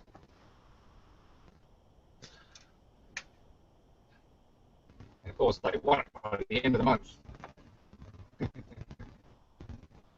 They what by the end of the month? I want to be able to install the jobs that we fabricate, like the big commercial rollers. Okay. We're going to Adelaide, so the dispatch dates, I think, the 14th of next month. Actually, no, I think it's the 28th of this month. We've got about 3 weeks. So that includes ordering stuff in, manufacturing it, getting it anodized, getting it back, assembling it, testing it, packing it, and then freighting it to Adelaide and sending a technician over with it to install it. Tight. But hey, that comes with running a machine shop. Yeah, but yours is fun. It's not. It's not just a little bit of everything. It's a streamlined process. Although I guess you do a lot of custom, fill a lot of custom. That's it. Oh yeah, it's not straight off the shelf stuff. Every job's different. These ones, the MI60 gearbox, we call them MI60s. It uses an MI60 speed reducer and a three-phase motor. But that particular job is run-of-the-mill. But it's just got a lot of fine details and things. So it'll take a while. Battery charger.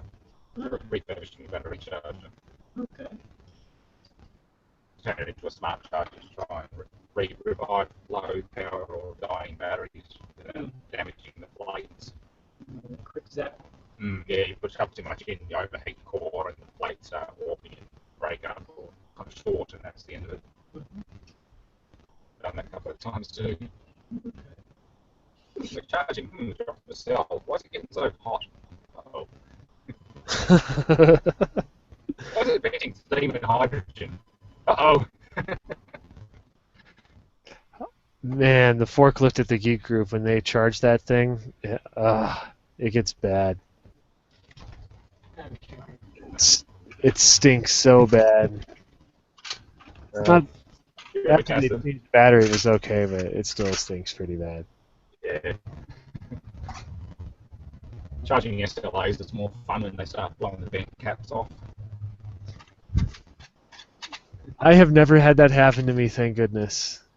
I've done it a couple of times, just putting them on the old, basically an analog charger with no smarts in it. The thing's ancient. It's even got a selenium rectifier in it. It's that old. And yeah, I left one on there by accident for about 6 hours, and I got back after hearing some strange popping noises. And 3 of the plastic cover discs and the rubber caps had blown on this 12 amp hour or 17 amp hour SLA. Way too hot. It killed it. It just melted the plastic casing and everything. It was bulged. Damn. Did it let all the acid out, or? It ventured it into the air, but nothing rusted, so I didn't care. Okay, cool. Being a gel cell slash dry cell kind of battery, they're not too bad. The wet cell is like a normal car battery. Yeah, I'd worry about that. That'd boil and eject liquid everywhere. The old gel cell from the UPS and that sort of thing is pretty tolerant, and they certainly don't spill even when you knock the caps off them. It's just enough absorbed into the plates to keep them going, and that's it.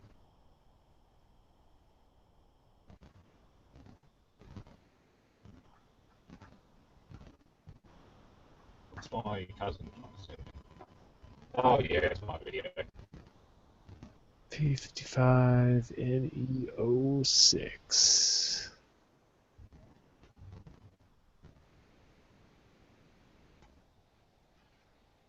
I've had so many people tell me about that Cytrans washing machine destruction video. They never asked me to use my content, but at least they put some effort into making it different. So I'm not concerned about pulling it down. Well, I wouldn't mind if they put some credit on it. That's about it. Yeah, and you're always gonna get. And there are tons of re-uploads, so trying to kill them all is impossible. I'm not going to bother. Well, and tons of views now, so I don't give a shit. the way that you, put Aussie 50 on a piece of wood or make a sign there in the background when you shoot the original footage is really the best way to circumvent that. That's it. I've got to keep doing that. Not that I've done anything spectacular for a while. P55 NE06. Now, continuous current. Hey, Diggity. Oh, okay, it'll do 30 amps continuous. Or no, 55 amps continuous. That's not bad. So I bought a few of these. So, I was using these as fuel injector drivers and ignition coil drivers, and just fast switching there. Yep, and I found it to be a pretty good general purpose FET for my projects. So I'm going to actually use, they're 55 amps continuous, but I'm going to use 2 of them on this project. And I'll figure out how to bolt them in. Now, I don't have a bridge rectifier big enough to actually handle the full 30 amps. So I got 10 amps worth of bridge rectification done up back here for now. 50 amp bridge rectifier from Mauser is $3.06 or something like that. So when I get that money in my account, I will be ordering that. Hey, Diggy, do you hear me now? Yeah, that is not a bad price at all.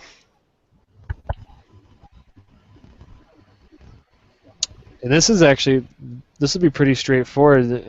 After I get these stuck on here and kind of wired in, then like the high-powered stuff is done, and I can just focus on the microcontroller stuff. And I'm actually going to add a display and stuff to this. It'll be a little bit of fun.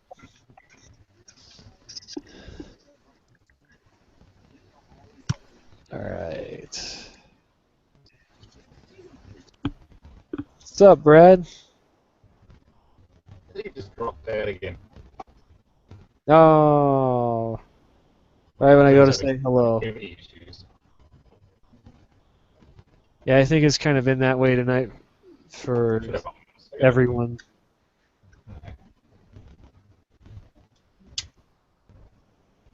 You sound a little bit broken up, but it's been pretty consistent the whole time, and I can still make you out for the most part. So.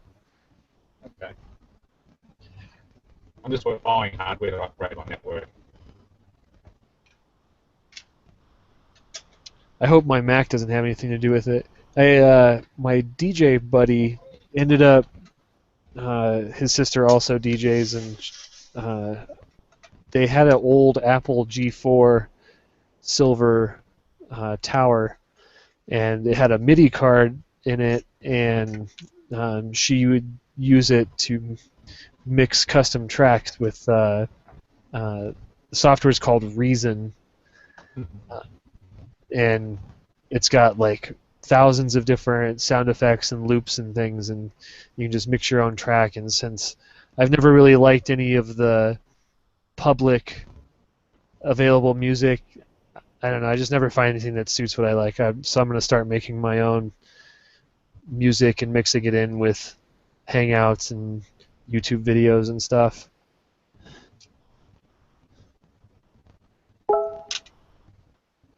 My People saying computer, that turned down a lot of bandwidth. have you turned down your bandwidth up the top? Generally been pretty good on that sort of stuff. Mazda wants $11,000 for a new injection pump for a T4000.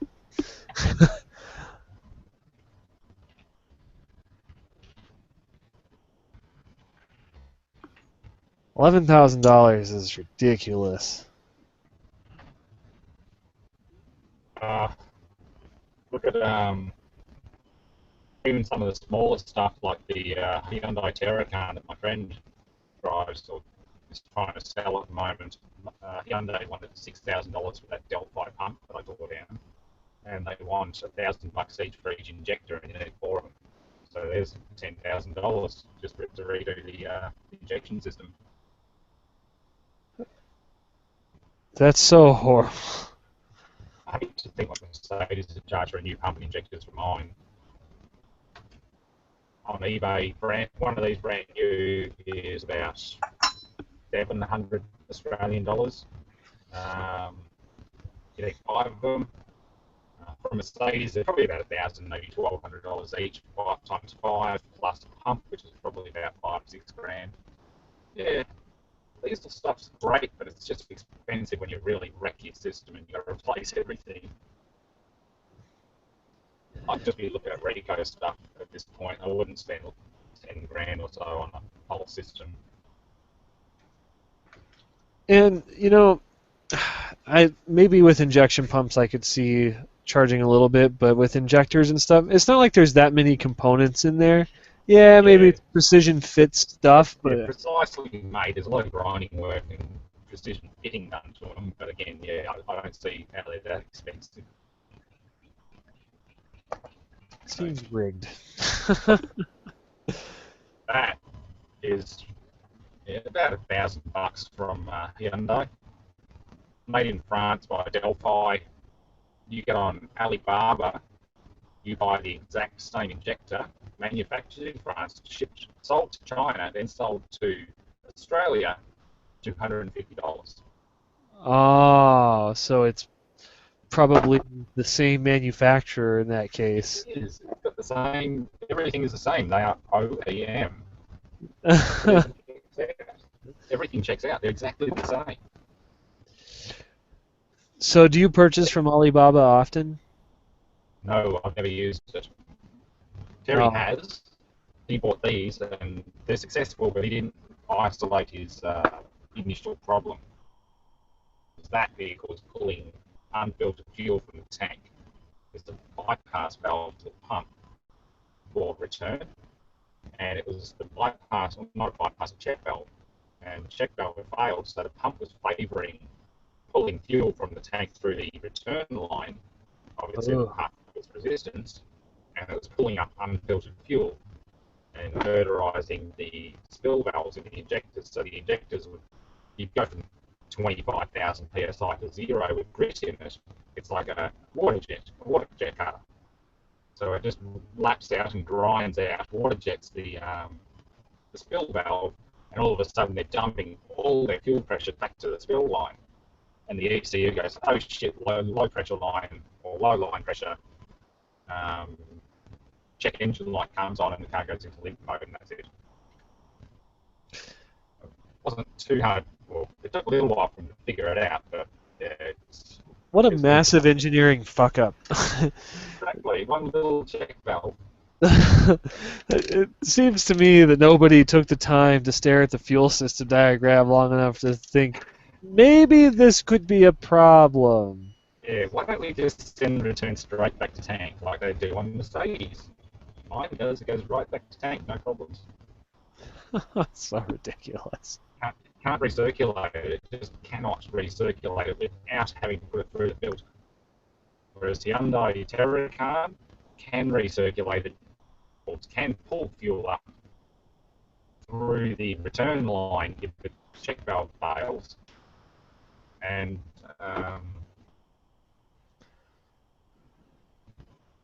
yeah, it's unfiltered. So they have two different systems, major problem. Kia K2700 flatbed truck has the same engine. So Maybe this could be a problem. Yeah, why don't you just send returns straight back to tank like they do on Mercedes? I can hear myself again. Woo! So ridiculous.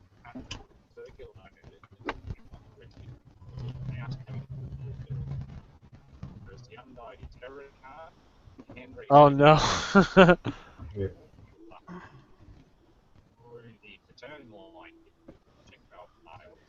Hey Brad, are you watching us? Yeah, can you hear me now?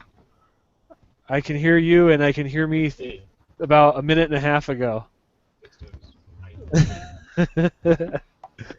How about that? Does that sound better? It sounds much better. Okay. Yeah. I had you. My computer was throwing a freaking fit. Google was crashing on me. I had to go over to Firefox. Whoa. Now my computer's wigging out. Whoa, Pop-Tarts! Now I don't care anymore.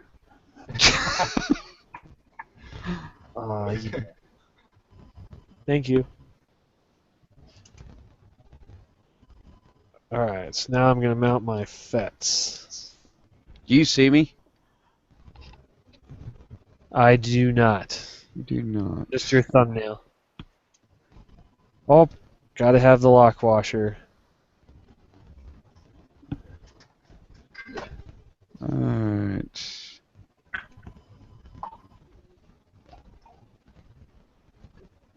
If you ever need a tiny screw. I prefer a big screw, if you know what I mean. Hey, it's after dark somewhere in the world.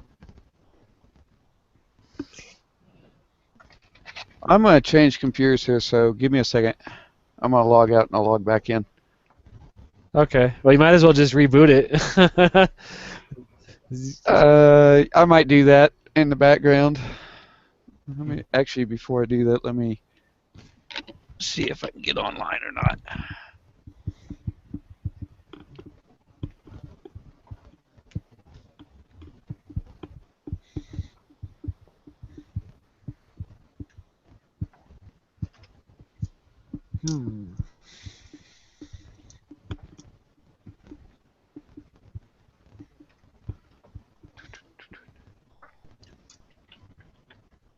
I could do that same thing.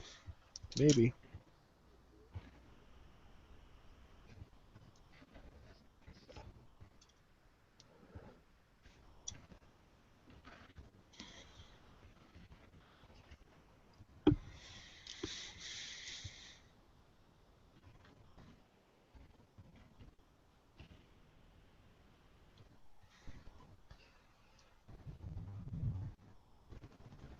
I think I know what's exactly going on with this machine. Mine, Google Chrome, has been just complete crap lately. Well, my machines all did an update, so I'm thinking that that one might have some problems with some software for the camera.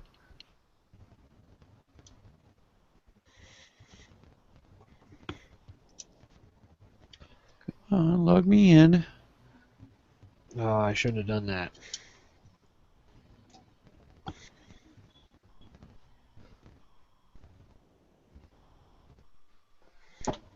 How many times can we bend legs on FETs before they break off? Let's find out. You have a stack of candy right there, or is that parts? Back of candy. Yeah, is that what I'm seeing on the screen? Is a thing This? of sack of candy? Yeah. Oh, these are all little screws. Oh. Holy crap! Okay, I'm glad you're not around my place. Pile of machine screws. This is my go-to box if I need like a cell phone screw. Or here, let's see. Here's a screw that's really small. Can't even pick it up. Tons of little things from laptops. Yeah. Yep. I've got a special little packet for those. I just take a. I actually stole this from my dad, but it's a rag, and you just wrap it up like this, and then it goes in this little cardboard box, and it works really well. All the little ones fold at the bottom, and they're really hard to dig it out in a plastic tub. Yeah, I don't think plastic tub would drive me nuts. Yeah. I could steal that idea off you.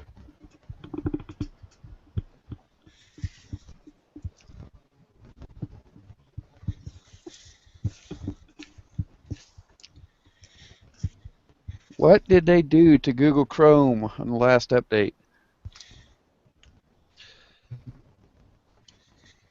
There it goes. I don't know, but it sucks. I'm about ready to kick my computers.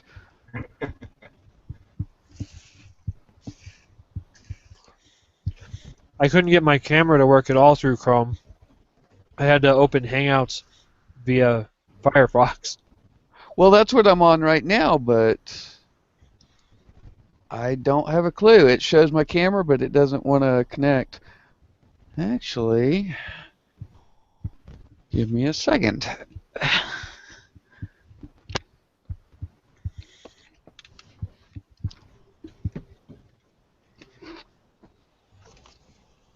Tonight's event is brought to you by Google, causing us a series of clusterfucks.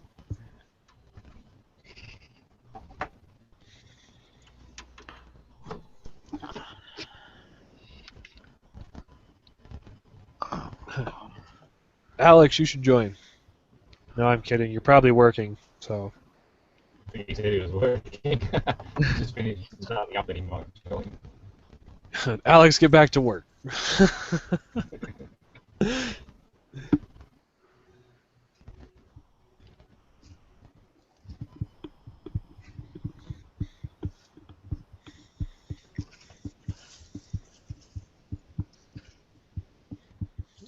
This is the downfall to this.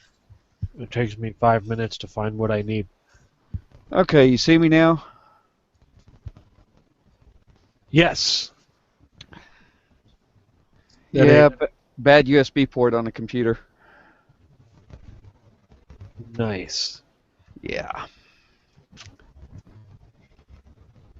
And I bumped half my monitors whenever I was in the process of unplugging it. I added a fourth monitor to my desk for that Apple. You got 4 monitors on your desk? Yeah. I got 6 on the desk I'm at, and if you look right behind me, there's 3 more. And my IP phone sitting in the center of them. I'll have it my next blog. I have my 30-inch monitor, and then there's two 19s turned on their sides, on each side. And then just off to the left, I added a 17-inch for the G4 Macintosh. Oh, wow. I almost said Macintrash. I'm working on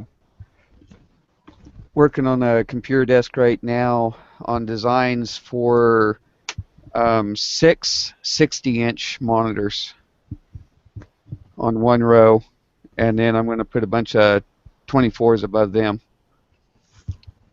That is ridiculous. Hey, I got to buy this.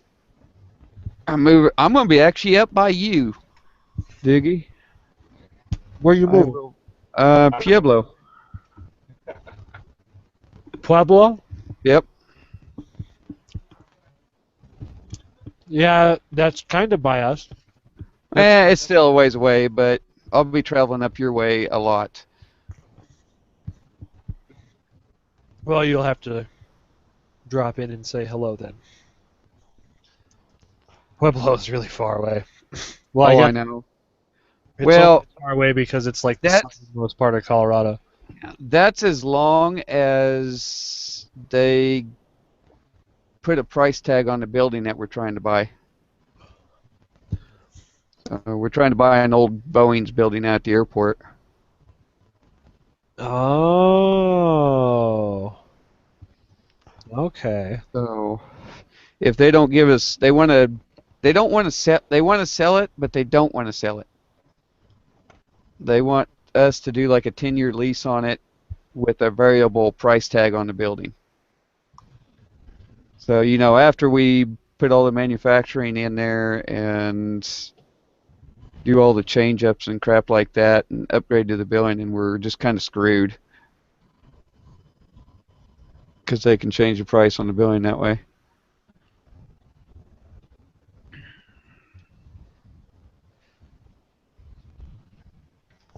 Yes, that's a very interesting tactic.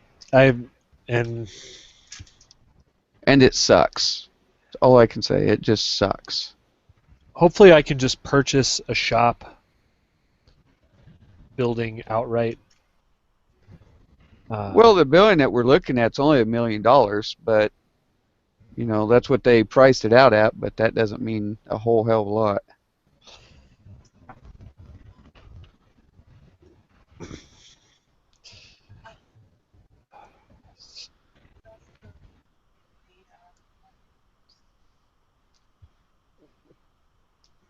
Rusco at beta on the 21st. Let's see. Oh, we got more questions coming in. G5. If you're asking me about the G5 Mac, it's upstairs underneath my parents' computer desk doing server duty. He's ran out of room underneath his desk. Oh, you have no idea. It is bad. I got 4 servers sitting to the side of me in the network rack. Because if you notice, my window is like right behind me Okay. and stuff. Okay, I am living right now in a motorhome. So my electric bill is $200 a month. In a motorhome. Yeah. It's fun living. It'd I've be always kind of wanted to do that. It Live would be in a even motorhome. better if it wasn't like 15 degrees outside with a -4 wind chill. Are you staying warm? Oh yeah, I'm staying warm. I just don't have to turn the refrigerator on for a while.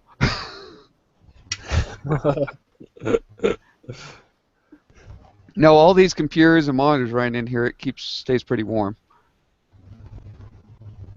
Yeah, my gaming PC heats the room up pretty nice. I've never had to use the heater in winter since I built the i7.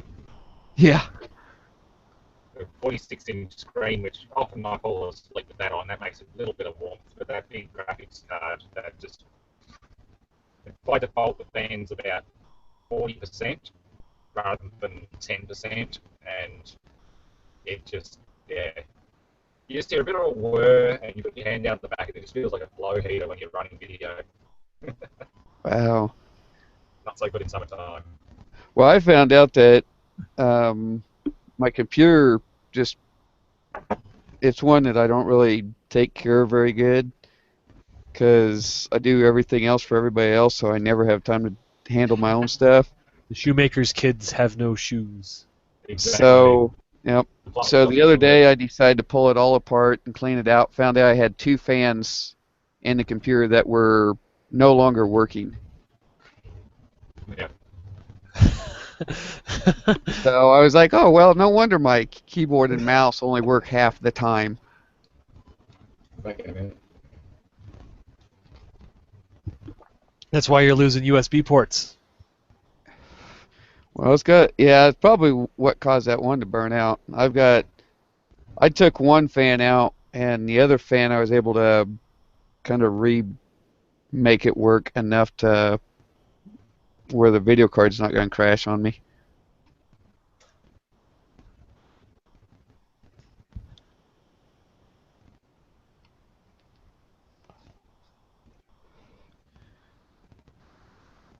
So you said what brand is that battery charger? Sears Craftsman. Ooh, is it a portable carry one, or is it one on wheels? No, it was the portable carry. Wasn't the metal case? Yeah. Probably about the same one that I have.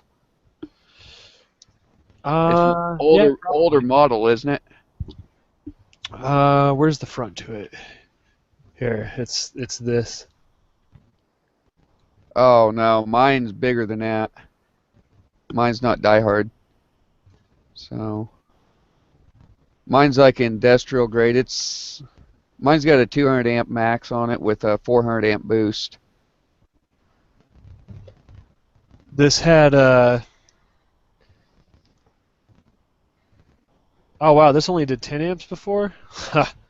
Well, yeah, you just voided the warranty. It said 2 amp slow charge, 10 amp fast charge, and 50 amp engine start. Yeah, we're well beyond that one. Now you'll be able to crank over the semi sitting in your front yard, right? Probably not. But what are you doing to that thing? All right, I need to grab some wires. I need more wires.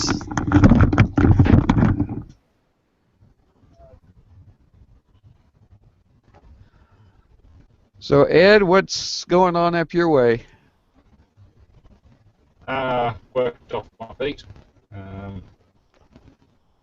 Slowly getting hotter in the weather and putting up the hay fever, that's about it. I haven't done much out here. It's a bit of a pigsty. Okay. Yeah. So it sounds like you got your leak fixed on your little car that you had.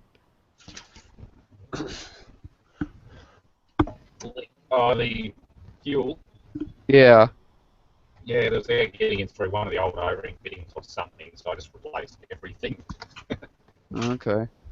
Apart from the rigid metal line that checked out all right, I just cut it short and got rid of the bullshit fittings. Just ran flex hose up to the tank, flex hose to the engine filter, new filter, and flex hose straight off to the injection pump. So pretty good.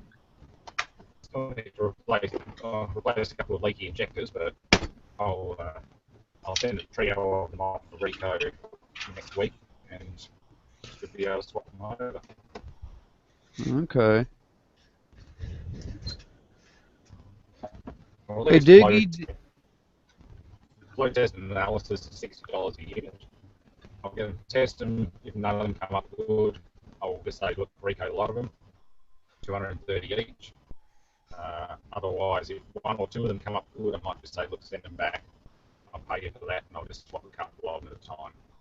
Yeah. But if they all fail, well, I'm just going to say, look, just recondition a lot of them. Okay. Am I do I seem to be lagging any on my end? I mean, you're not like 30 frames a second, but it seems all right. Okay. Audio's really good. I'm gonna say it shouldn't be too slow because I've got 2 internet connections coming into here, so Maybe it can't decide which one.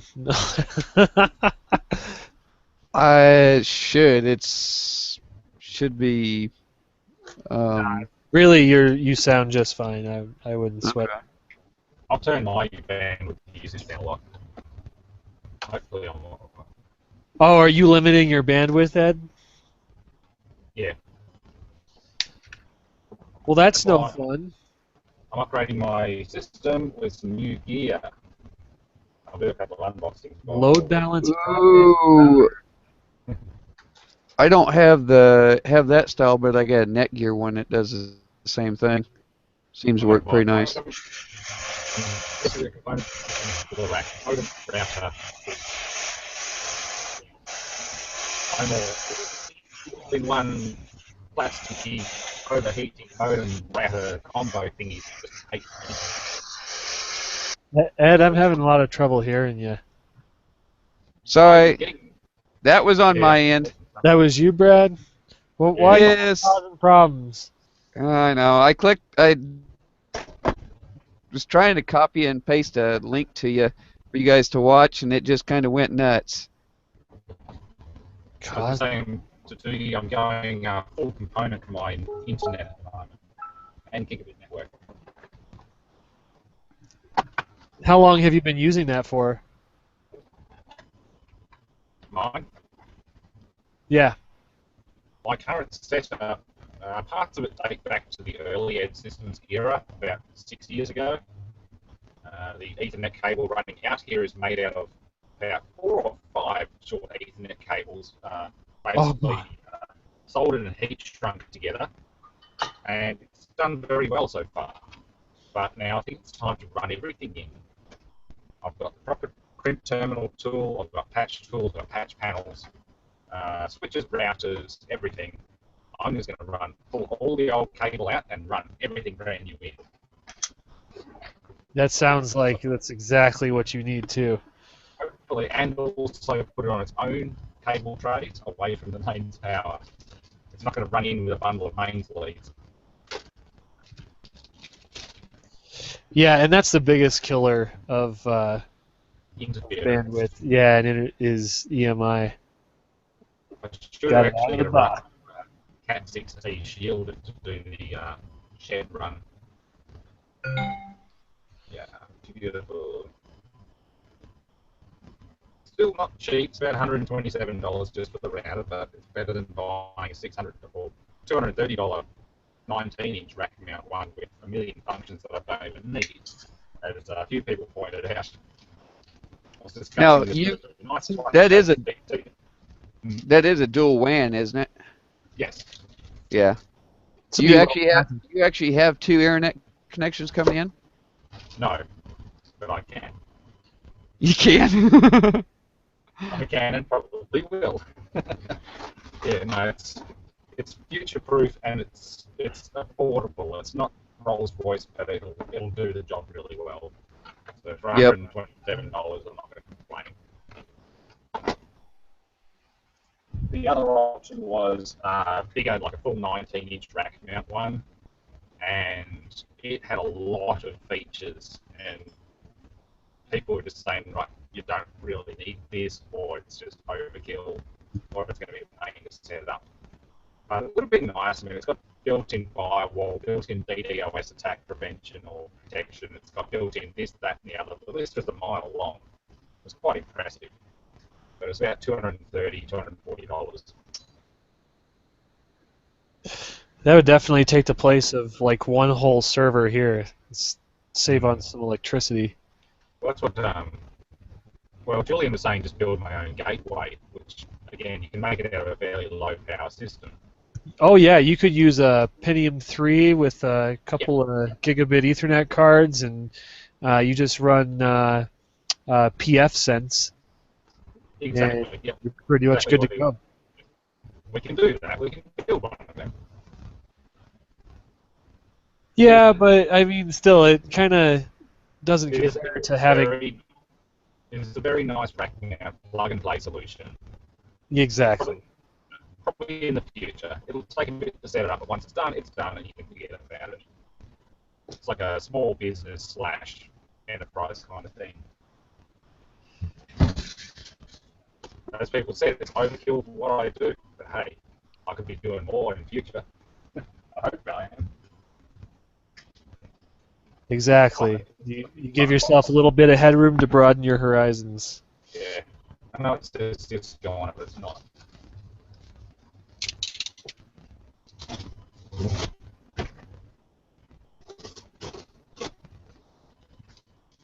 And you always have all kinds of new toys. I pay for them, don't worry, they're not free. Not always, anyway. Because he's good at what he does. Yeah. Exactly. I'm good at what I do, and it's sort of realistic. Wow. lifetime's white bubble wrap. Soap sensitive freight. All right, we got a little capacitor added on.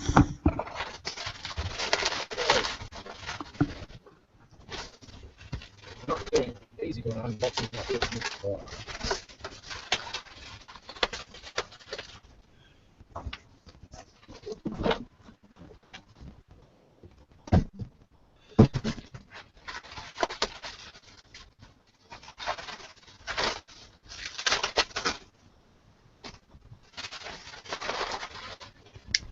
So glad I didn't take all this stuff to scrap. Had a couple of ATX power supplies just sitting around, and it gives me a nice selection of wiring colors. Before I throw the old ATXs in scrap, I just cut the leads off and put them in the wiring bin. Spare wire cable, spare odds and sods. You know, the random massive wires we all have under the bench somewhere.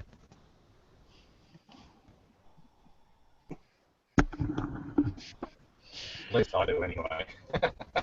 Oh yeah, I got bins of wires. As I just did not want to go outside. Cut lots of hours of wire and chuck it all in the pile, and it's got braided shielding on some of it. And yeah, it's awesome. Go freeze my ass off and spend 30 minutes digging through a completely tangled mess. No, thank you. How's everybody doing? Hey, Josh, doing good. Doing good. Getting somewhere with this. So what are you doing to that thing? Well, basically starting from scratch. Oh no. I burned up the secondary winding in the transformer in this battery charger like 6 months ago, and originally I was like just gonna get another one, and then I ended up with these diodes from a snap-on welder, and I had remembered that I had these, so I was originally going to use these and make like a super heavy-duty one, and then I realized that I'm going to save these for my welder, and I had a transformer out of APC Ups. It's out of I can't remember how many V8 it was, like 1500 or 2000 or something like that. And yeah, I decided I wanted to make a microprocessor controlled battery charger instead of cheesy battery charger. That's always fun. But I'm doing it on a budget. I have a bunch of parts kind of laying around, and so I'm starting with that. And I wanted to do current measuring, and I was just going to either buy some analog to digital converters or just do like a cheater's way of doing it, potentially. I also have some microcontrollers here that have a couple of ADCs built into them. I just haven't decided if I really want to use one of those nice microcontrollers on a battery charger. One of them is going to be the Briggs & Stratton ECU, Nice. which will be really sweet to get done. See you later, Alex. I can't wait to get that completely working. That's a new toy. And I actually am going to sell that as a kit. So the idea is for a target price of around $75, you can add electronic fuel injection that's laptop tunable to a Briggs & Stratton. That'd be neat. Handy little kit. That means he gets better gas mileage when he's mowing the grass. I wouldn't mind trying that on one of those mowers I repaired for my friend's mother, one of the ones that had the V-twin in it, if you will. I think one of those was a Briggs, and the other one was a... what was the other one? It was a cooler. I know what you're talking about. KOELE, Yeah, something yeah, like come on. that. But here's the fun thing I'm working on right now. I kind of put it off to the side because I kind of about as far as I got with it, but it's not. It's a Core i3 laptop, and this is the worst screen assembly that I've ever seen Dell use. Like, the antennas are attached, and they go down through the bracket, so when you take the screen apart, this falls off, but the antenna cables hold it on, so I end up having to replace those if they've been broken. What model is that laptop? It's an Inspiron 3520. It belongs to my coworker, or my boss's, I think his son. But this is what happens when you turn it on. I'll show you in a second when it comes up. Ooh. Oh yeah. So I have a new screen coming for it because I can't get the cable to make it change, and I'm pretty sure it's booting up. So I think the screen's shot. Plug an external into it and see if it'll boot. Yep. Yeah, I'm going to do that tomorrow. I don't have anything set up right here at the moment. Then I'm trying to recap this motherboard to use for a router, but it's being a pain because I'm going to end up having to preheat this to desolder all the caps. But it's got 4 Ethernet ports on it. ITX form factor. Yeah, little ITX. It's out of a network appliance. What is this thing? Where'd it go? I don't know where it's at. Infoblox network appliance. Here it is. It's out of this, but I've got it gutted completely. I'm not sure what the thing originally did, but I got it for $10 off of eBay. Oh, nice. So the motherboard needs recapped. Every one of the 12 capacitors on here is bulged, so I'm going to fix that. It's got a little VIA 1 gigahertz processor on it, I believe. And it should run IPCOP pretty well, and with all the Ethernet ports, it should give me all the options I could possibly want. I think must have got hot. They're all And I got my Hacko soldering station, which I've never had a soldering iron that heats up in 20 seconds. Oh, that's quite lovely, huh? Yes. You turn it on and it's like, hey, I'm at like 80 degrees, and suddenly it's at 750, and you're like, holy crap. This one does this. It's based on a Hacko. Even the replacement elements and everything come in the Hacko wrapper. It's the Yahoo one. The station itself isn't the best build quality, but at least they used a decent iron on it, not some cheapo thing. I'm trying to think what else. Oh, I bought a. This is I keep a couple people ask me why I was looking for a Core i5 processor, and I bought a video card for $50, a GeForce 650, and I paid $50 for it, and the guy included this motherboard with it, which is a ITX 1155 socket motherboard. Nice. And it looks brand new. It's tiny. There's one card slot on here. Is it 6x16 PCI Express? My guess would be so much. I would have to read. I have to check the specs on it, but tiny little board. It's like you put the memory and the CPU on there, and that's about it. It looks like it's more for like a terminal client than anything. Yeah, it's got the. It does have the 16x PCI Express slot though, so I suspect it does have that. Little Astrop board, it's a spin-off of a Sears. It's a nice little board. Yeah, it's just like a modern version of what I got in the garage door PC. That's got a PCI E16 slot and a single PCI slot, but that's next to useless because you can't really get to it with all the cabling in there. Unless it's a really small card. And I just bought a bunch of these off of eBay in hopes that, number one, that the VFD display is going to be compatible with microcontrollers, but they're also a nice, solid aluminum box. It's some sort of old, from like the late 90s, a digital video decoder. Oh. got a T1 port and some weird serial ports on the back. Okay. Probably something like Chris would probably want to play with one of these.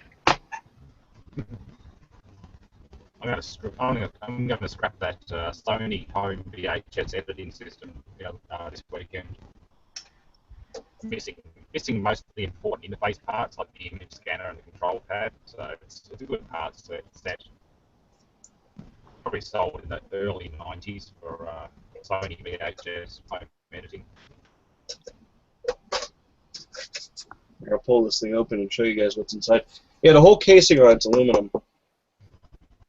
I have so many VHS cassettes that I don't think we have a VCR in this house.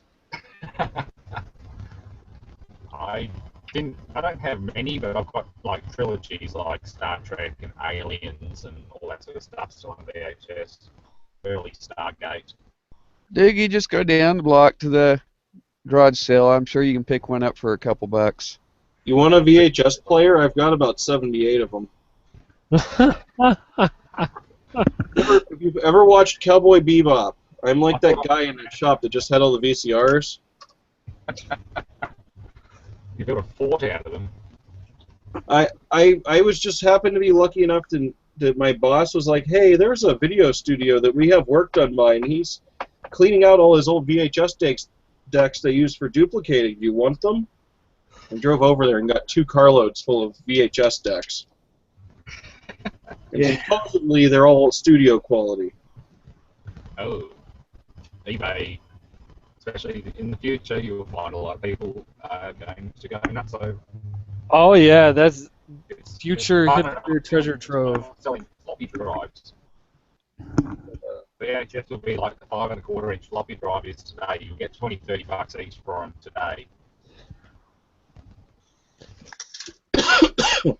Well, Yeah. I'm guessing I shouldn't have threw all them 5 1/4s away then. Oh no. Oh god, I've got those too. That's not what anymore. I threw a whole box of them away when I moved. Yeah, you look at the sold listings on eBay, you'll wish you hadn't. I've done equally horrible things. when I That's moved all right. like that away. Oh God. Like, oh, why did I do it? Does that one work, Ed? This should still work. It's Scuzzy too. I'll give it to Julian. He tried to fire up the other ones. One worked, the other one didn't. I'll get this to him and see if he can fire it up because it's 3.6 gigabyte. What is it? Micropolis. Yep. You know, the bad thing is I think it was Digital Equipment used to sell a giant array that used like 8 of those drives. Uh-huh. It was like rack mount.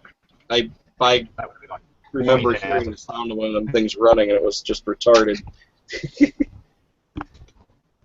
Though I don't like whiny hard drives, but I do miss that old hard drive noise of the head actuator running.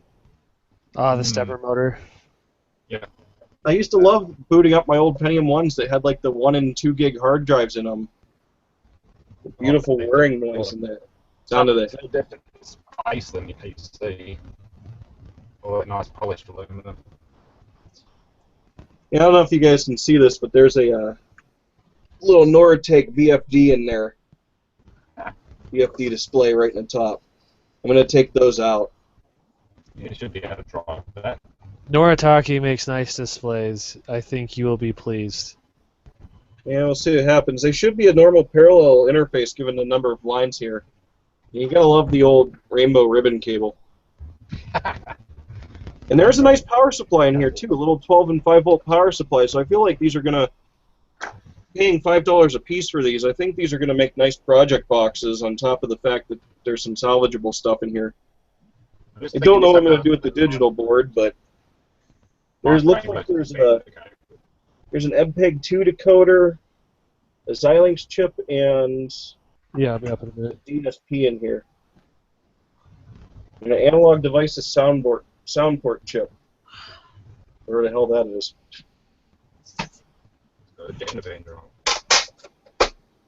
That makes nice rainbow suspenders. Especially if it's got IDC and things still crimped onto it. Oh, that'd be awesome. Doesn't Batman have a set of coveralls with custom IDC rainbow ribbon suspenders on it? Oh no. I don't know if he think- does or not. I could have sworn I seen something in a blog where one of the guys at the Geek Group has a set of suspended coveralls, the sleeveless coveralls, and the suspension elastic's been replaced with rainbow ribbon with connectors still attached to it. Oh, that's cool. That would be badass. You gotta try it. I think I've got enough to actually do it. I've got tons of it. And you can still buy it by the roll. You can buy a 100-meter roll at J-Card, literally down the road. I have some old IVM PS2 rainbow SCSI cables. Whoa! The fast wide SCSI, so it's like the wide IDE connector, and they're all braided. It's like individual strands. That's rare. And I'll have to expensive. dig those out. I still have a spool somewhere too of the 50. It's 50 conductor ribbon cable. It's Belden made, so all the pairs are twisted, and they're like I can't say they're glued together, but they're together in like plastic, and then there's an outer metal shielding, and I've probably got about 75 feet of this stuff, and every so often all the ribbon cables are laid out flat, so you could put IDC connectors on there. You see it So I in feel like I could make some epic SCSI cables. That's it. Yeah, I've seen it in servers. Even the Dell power edges, the front panel connectors and the driver array connectors are all twisted pair, multicolour. Like really fine. It's like two ATA 100 ribbons, just paired and stripped out and then braided together inside a sheet. Really neat.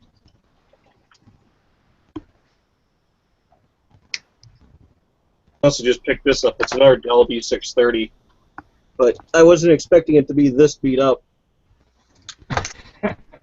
But this one has the motherboard with the Quadro on board, and it doesn't appear to have artifacts yet, so I'm going to hopefully open this up, and it's going to be a newer one, so I don't have to worry about it ever frying.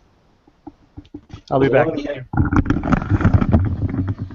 NVIDIA ones of these had a bad habit of cooking. I'm having a bit of a clean out this week, and I'm going to be throwing a ton of old laptops out. Literally, there's a whole crate full of them.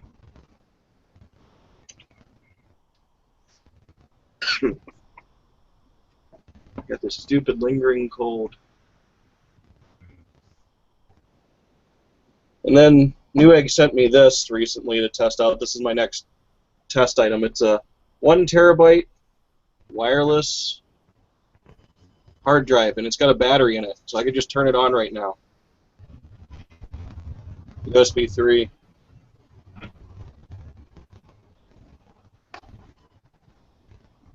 Tablet compatible. It also has an SD card reader in it. Now, if I buy a Samsung Tab 4 or something like that, I could use an external drive like that if it's compatible. If it's not, well, Now I gotta wait for it to boot up before I can shut it off. I can feel the hard drive actuator moving in here while I'm holding it. See, and then when it's booted up, it turns blue. yeah, nice. What works with tablets? That's going to be really handy. Yeah, that's what it's supposed to. That's what it's supposed to be, Aaron. It's supposed to be like you carry it around with you, and you can stick an SD card in it from your camera, and it'll back up the SD card. Yeah. So I can tell it to turn off. And I'm currently running this computer that I'm talking to you guys on off the SSD that they sent me, and that's just amazing. If you haven't used an SSD yet, I highly recommend trying one out just for a boot drive. Oh yeah, my gaming PC has a what is it? Corsair. The 128 gig Corsair, one of their higher end SSDs as its main boot drive, and just OS and a little bit of stuff on it. Fantastic. I cannot beat it. These old PCs in here with mechanical drives just feel slower and slower the more I use it. Yeah. And I'm running WD Blacks as mechanical drives in the same computer, so even they're faster than the greens and blues that I've got in these. These things feel old-fashioned. Yeah. SSD all the way. But, I mean, they do have their limitations, of course, cycles and things like that, but for workplace stuff, my IBM laptop that I take to work and often gets beat up, knocked around, even dropped. It runs an SSD and it does not stop. It does not crash, it just keeps going. I'm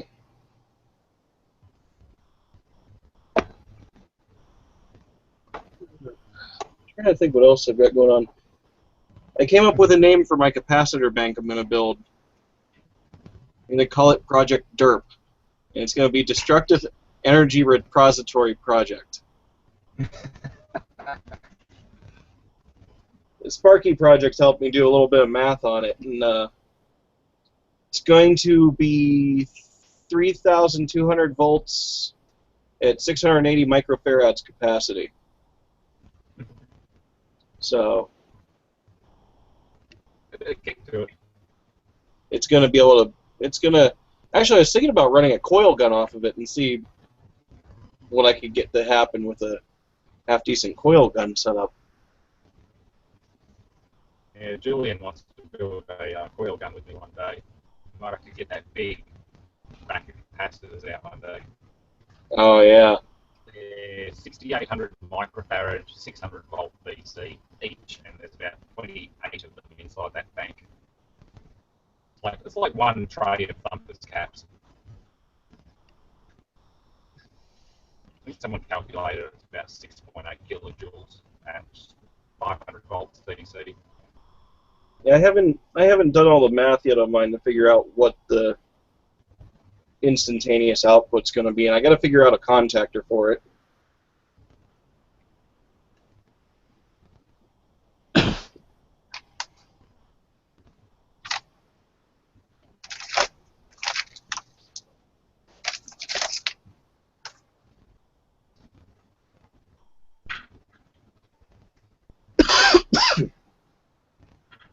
I started making my own cables.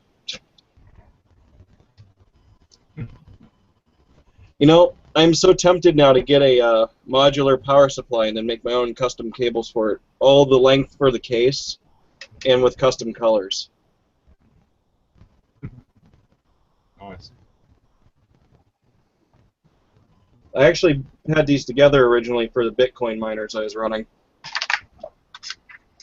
But I shut most of that stuff off. I've got two little ones over there that are way more efficient than anything else I had, and they're just mining away, and it's mostly for the craps and giggles. I'm not really doing it for profit. I'm doing it just to do it. Yeah.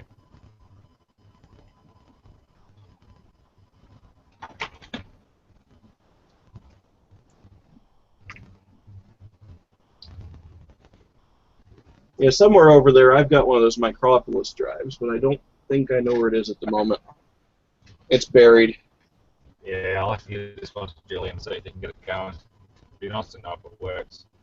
I know this mini scribe has a smashed I/O chip on it, probably when it's thrown into the bin at the tip, but it might even be possible to either find a drive with mechanical issues and swap the board or the chip, or I don't know, it might not even have broken the die, it might have just bent the copper legs. This back end here is what's busted. It's not actually up where the die is. It might still work. Yeah, it might. Because the thing still spins up and still post check and everything. You know what's terrible to do with those drives? If you got one that spins up but it doesn't work and you don't think you're going to be able to use it, you open it up and you take the little plate off that holds all the discs in place, and you take all the little spacer rings out, and then you get as many of those discs that's that size, you line them all up on there, and you set that sideways on a desk. You let that spin those all up and then tilt it a little bit so they all walk off while they're spinning at high speed and shoot across the room. I haven't seen that. I thought you meant turn it into a gyro like they did in the quick autopsy at one day. But that'd be cool. Yeah, you could have little discs racing across the floor. I'll have to try that with a 3.5 drive. Just for the hell of it. I've got plenty of it. Actually, I should do that with one of the failed 15,000 RPM drives I have and see if it could even spin the disc up. Sometimes you'll get a little bit, it'll just start slipping and you get this horrible chattering squeal that's terrible. Wait, what are we talking about? Oh, did you ever take up one of the big old hard drives when it's failed and you get the big 5.5-inch platters that are in there? You line them all up on the spindle with the case off and the mounts off of it. You let it spin them up, and then you bump it so they all start walking sideways while they're spinning and they shoot out of the casing. Yeah, I used to. So, the brushless motor controllers for an RC car. It's a little three-phase motor, basically.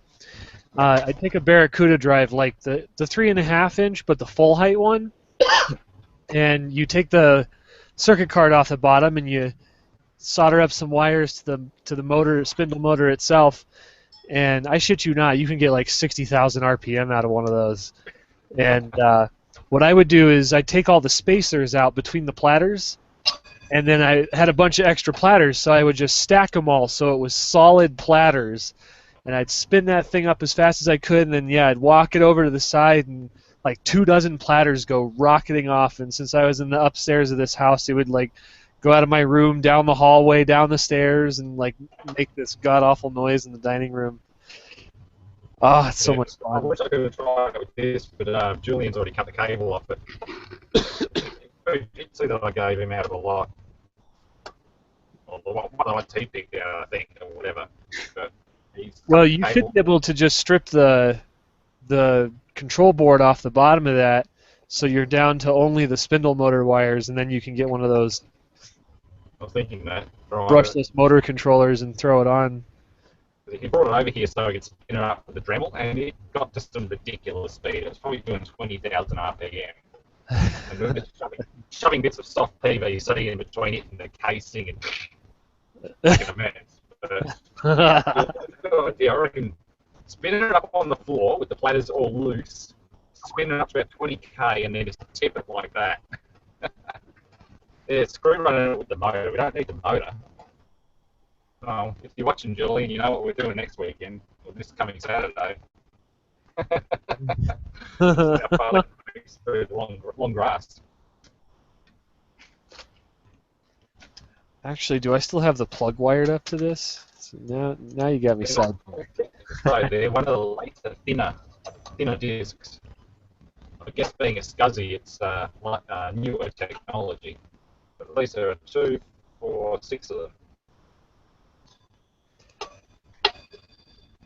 All right, we're gonna pause on the battery charger. I'm gonna go find a hard drive. Oh, no.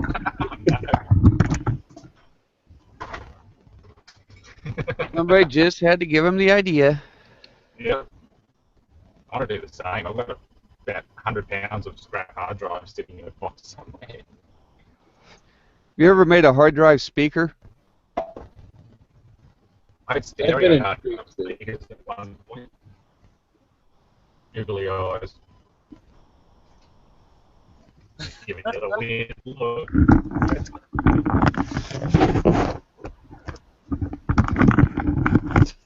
All right. I I like don't how know it has a box labeled fragile, and they're probably all old hard drives that don't work. Mm. Yep. I wonder how bad a Seagate, one of the old 15,000 RPM Seagate drives, would squeal when that disc tries to spin with enough friction on it to hold it down to the spindle. That looks like the pilot. That looks like the pilot drives in my carport. They've all got bad things. Ooh, I see a double height. Ooh, I'll kill them. So 1 3/4 height. There's a double height. Google needs to improve these stamps. This was a 15,000 RPM drive. Yeah, those things are scary.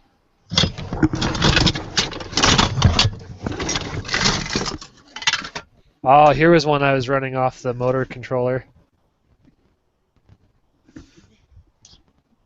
This was a little experiment in magnetism. What are you doing over here?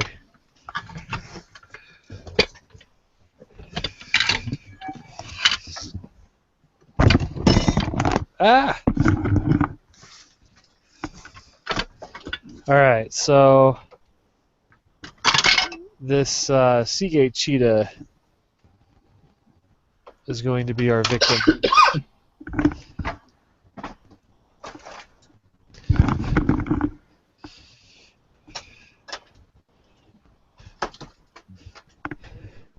I think I found something useful.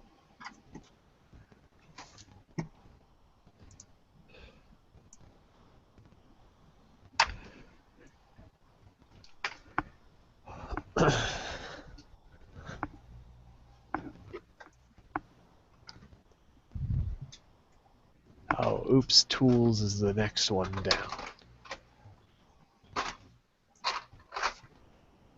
Oh god, one of them things.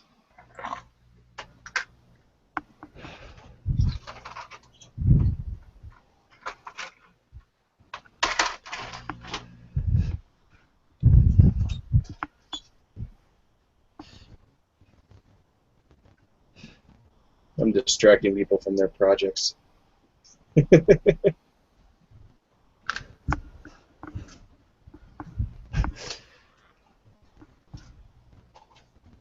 saw that picture of all those capacitors, right?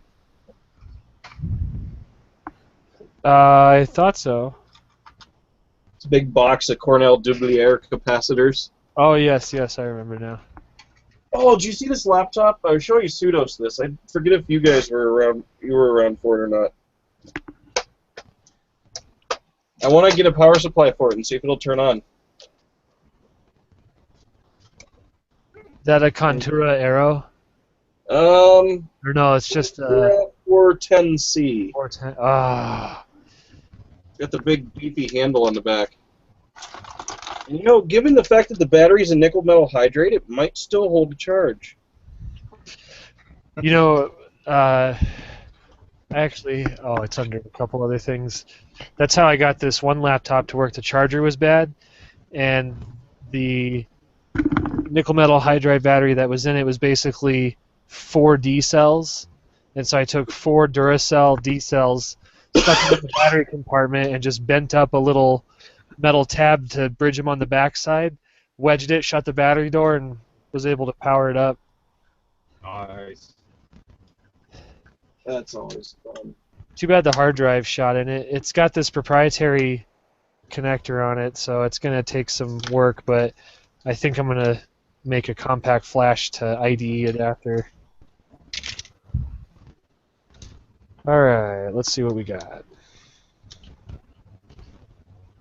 And also, where did it go? I have this enormous fuse.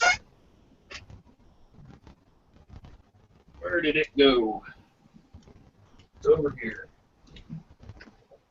Oops, forgot the screw in the middle. See, these Barracudas, they make it nice for you because the motor's just 3-pole, and it's got this nice little motor connector in the center, so I just unsolder that and solder wires to it. Mine's older than that one. Ugh. I picked up a few random treasures off of eBay, and this was one of them. Holy shit. Someone suggested that I send this to up to the lab and see if they could thump it. What's the rupture current on it, does it say? Well, it's rated for 3,000 amps, but it says the interrupting rating is 200,000 amps. But it's a current limiting fuse, so it's 3,000 amps, and it's limited, or it's rated for. It says 200,000 amps RMS sim, whatever sim means, 600 volts or less. That needs to be the main fuse for the high voltage lab. I don't know if Thumper would certainly blow the fuse, but I don't know if Thumper would rupture the fuse. The housing on this is like some sort of 1/4-inch fiberglass stuff. I would wonder if Thumper could blow this or not, or if it would limit the current long enough that it would discharge it. There's a screw on top, but I suspect this is where they put the sand in. Yeah. Yep. Feeling nice. I got that for $20, so if anyone ever needs one and they're willing to pay more than $20 for it, it's up for sale. Because most of them I saw were going for like hundreds of dollars, and I'm like, Kind of like I ganked this thing. Breaker with users that big in it, and I don't even know what to do with it. That's cool. What's even better? It's a World War II relic. I don't know if you could see that on the back there. Oh yeah, see the eagle. Nice. But, of course, because there's places where you're not allowed to have anything with this insignia on it, the lower part of it has been scratched out. Yeah. But these were selling on eBay for a lot of money, and I happened to just bid low. I kept bidding low on every single one the person listed, and I just happened to get the one that people weren't paying attention to, and this came all the way from Poland. Nice. Yeah, you lucked out on that one. It's gonna go with my. I'm eventually when I get my own place set up, like when I get a house and I have a garage, I'm gonna make a wall of signs, kind of like what Ed's going on.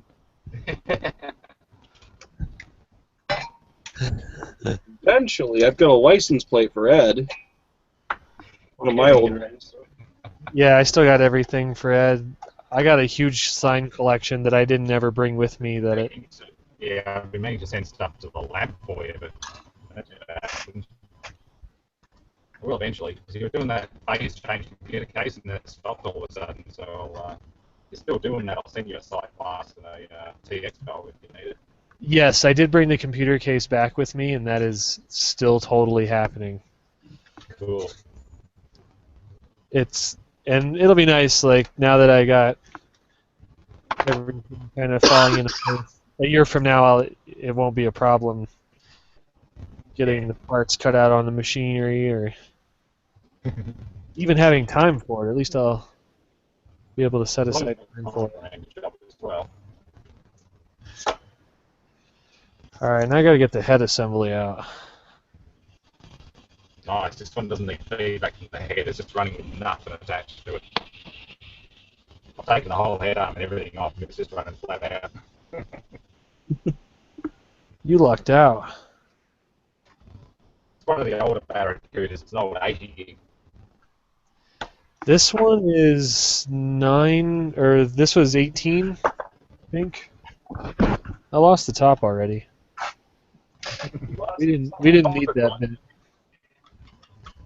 Hey Doogie, is there a Haas CNC distributor up there by you? I haven't looked specifically, but I'm sure there is, just simply because of the amount of Manufacturing. Yeah. You know, if I Go ahead. known about it, or if I knew anyone was looking for a Haas machine, there was a tire place that was making custom rims. They had a Haas machine sitting there. It looked like it was really ill taken care of, but it was probably in good condition. And I think it sold dirt cheap at the auction because of that. It was like literally sitting in a pile of aluminum shavings. But here's an old school one for you.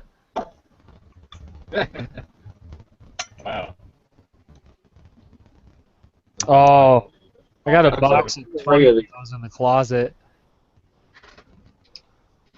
I've still got an array, and it's got the extra card that runs faster for it that I never put in, but this still has Windows XP installed on it. How the hell did they do this? This makes no sense. You got all them platters. You're probably going to have to take them out step by step. That's kind of what it looks like, which is lame. Because I don't think you can spin that head around far enough to get it away from the... No, there's an actual wall Yeah. in the drive, so... Yeah. Now how do I get the threaded... I've been at this before. And then you find out they had to put that all in there as like one assembly, and then it was screwed down by a machine. Actually, that might be possible. Look on the bottom of that, Doogie, and see if there ain't some more screws, or just take the motor out. Oh, that's right. That's how I cheated. There's one big nut on the bottom of this. Yeah, because then you can pull the whole assembly out and then put it back together.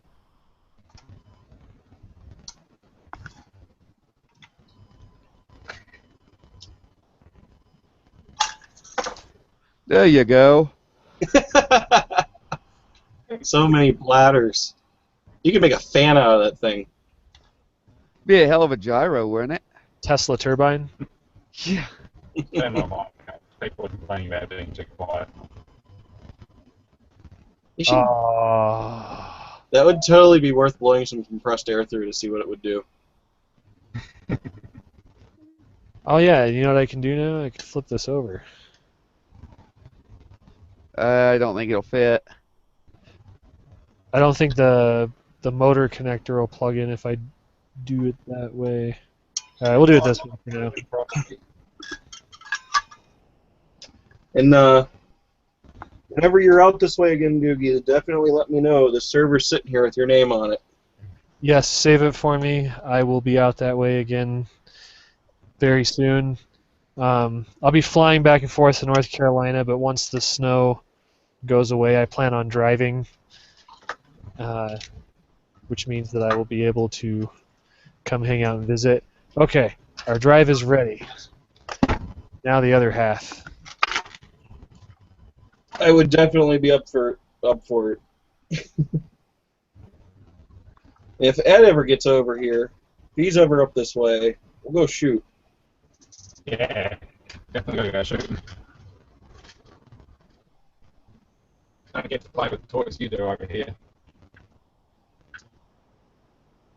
My buddy bought a bunch of tannerite, and he put a pound of it on a pumpkin, and it literally obliterated it. New meaning of pumpkin pie, huh? Oh yeah. I have a Dell computer. I don't think we're ever going to put the stuff inside a computer case just because of stuff flying everywhere, but we're going to definitely put it on the side and see if it'll blow it back into the backstop and maybe flatten it out or something. Yeah, as long as it's between you and the object getting blown up, you don't get shrapnel. Yeah, that's the general plan. You gotta be careful with those magnets. Holy shit. Oh, I've yeah, lost that's much skin to those when magnets. you punch the desk. I have a bunch of magnetic media just kind of hanging out around here. Yeah. Just don't wave it back and forth really fast. You'll be alright. Wiring glue when I just punch the desk, something fierce. Oh well. Just a little flesh wound. I saw like an extension cable from a power supply. Yeah, hopefully you'll be able to resurrect the server. If not, you're going to walk away with a bunch of 72-pin Sims and 6 Pentium Pro processors.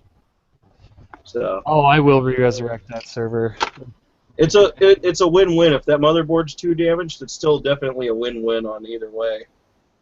Because there's just so much stuff in there, and the power supplies aren't too hard to figure out the power on.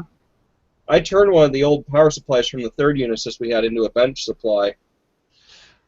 That's actually going to be a project here in the next couple of weeks. I have a couple of sun power supplies. They put out 48 volts DC at 24 amps. And so I was actually going to once again use a microcontroller and build a small project box. Have a display, have FETs drive 2 different sets of outputs, and then I can set target voltage or target current. And if I have a circuit that requires multiple power supply outputs, I can do that. And it's up to 48 volts, so that should do me pretty good for a while. Diggy, you need a power supply like what Chris has got in Autopsy. It's kind of like this little snot, isn't it? Put 12 volts in, and you get everything you want out. If I ever get around to putting a computer in my car, this is probably what's going to hook up to the motherboard. Where did you find that at? Is that a Pico PSU? Yeah, that's one of them old time ones. Just eBay. $16 on eBay. So I don't have much faith in it actually working very well, but we're going to try. Alex sent me one of the little rectangular ones, 12 volts to any multi-output plus ATX and everything. and again, it had blown caps, but if you put decent quality caps on it and a fan on it, I think it'd last forever. Componentry-wise, it's fairly well built apart from the capacitors. That, and I got one of these guys to play with. This is like $2. It's a little buck boost power supply. Okay. I want to use this as an LED driver.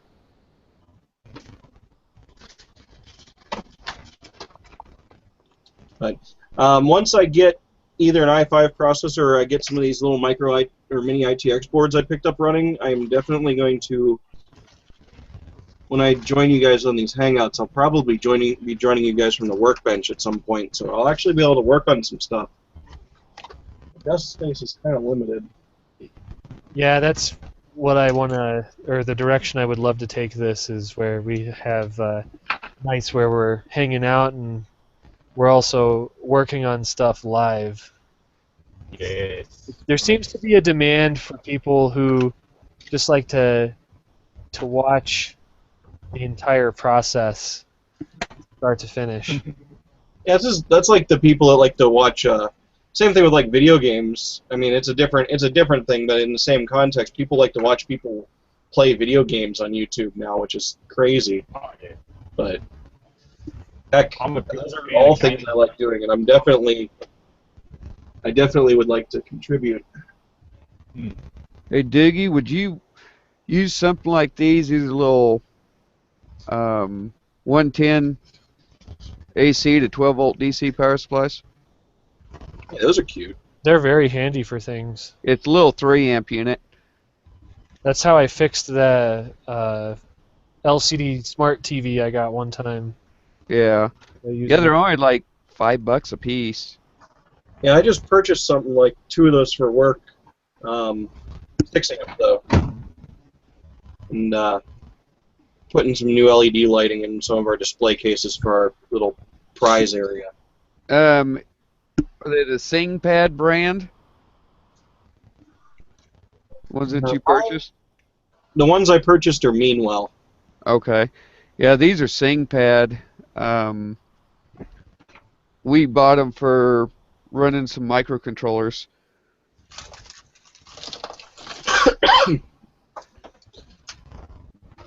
All right.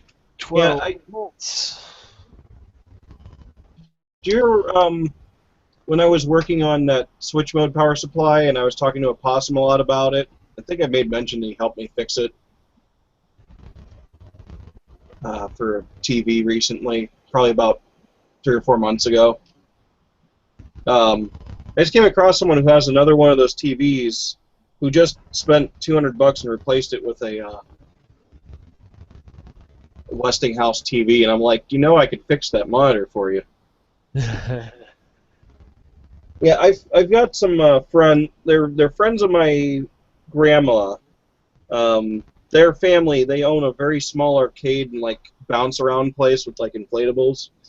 And because they know I work at the place I work and fix video games for a living currently, they want me to come work on their stuff. And I went over there the other day, and I really got to do a lot of work over there for them. They don't even have a part stock. And I'm like, first thing you're going to do is you're going to build a small part stock of general things like micro switches and, you know, terminals and butt splices and stuff that can make doing simple and fast repairs to get something up and running and going again. But I got there, actually, maybe, depending how many of these hangouts you guys do, between when I can get some stuff working, I've got a board I'm going to have to do some repair work on. I think it's got a fried bridge rectifier on it, but I'm not sure yet until I actually start troubleshooting it. Pulled it out of one of their games over there. Yeah, that'd be a fun little thing. Diggy, are you trying to find an outlet? Oops. I'm moving things that I'm not supposed to. There we go. I am trying to find my acronym robotics controller.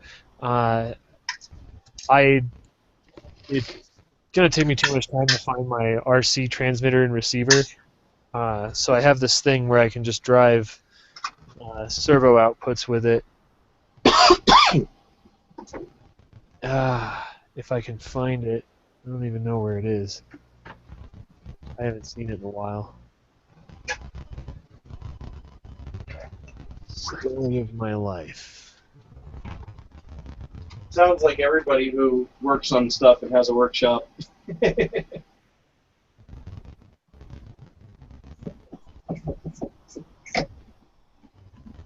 I thought I... Is it here? I found Trying to part... cut back my power bill.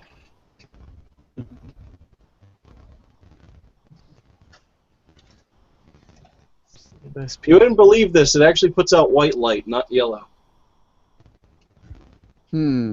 The weirdest thing in the world, this light bulb. Is it just directional, or is it all 360 on it? It's all the way around. It does pretty good. It lights the whole room up down here. Huh. For an LED, it's one of the weird ones that Philips makes, but I got a whole lot of seconds from a store. There's little nicks and scratches on these, and they all work. And I got about 20 of them for $30. $50, which it's about $400 of LED light bulbs for $50. Yeah, I was gonna say they're not LED light bulbs aren't cheap. Definitely not cheap around here. The only thing I'm not happy with any of these is because the LEDs need a heatsink. The casings on these run like stupid hot. Hmm. I'm hoping eventually they get that efficiency thing down so that They probably don't last very they long. need such massive heat sinking. Yeah. Well, hey guys, I'm gonna get out of here and get to bed. Yeah, look at this guy. All right, Brad. All right. Have a good night. We'll see you again real soon.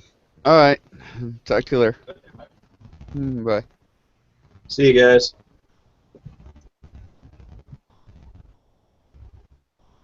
Oh man, where the hell?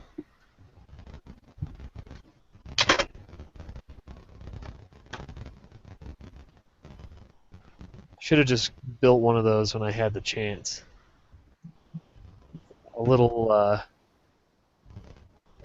microcontroller with a pot, so you can just plug it into any servo, RC servo, and test it really quick.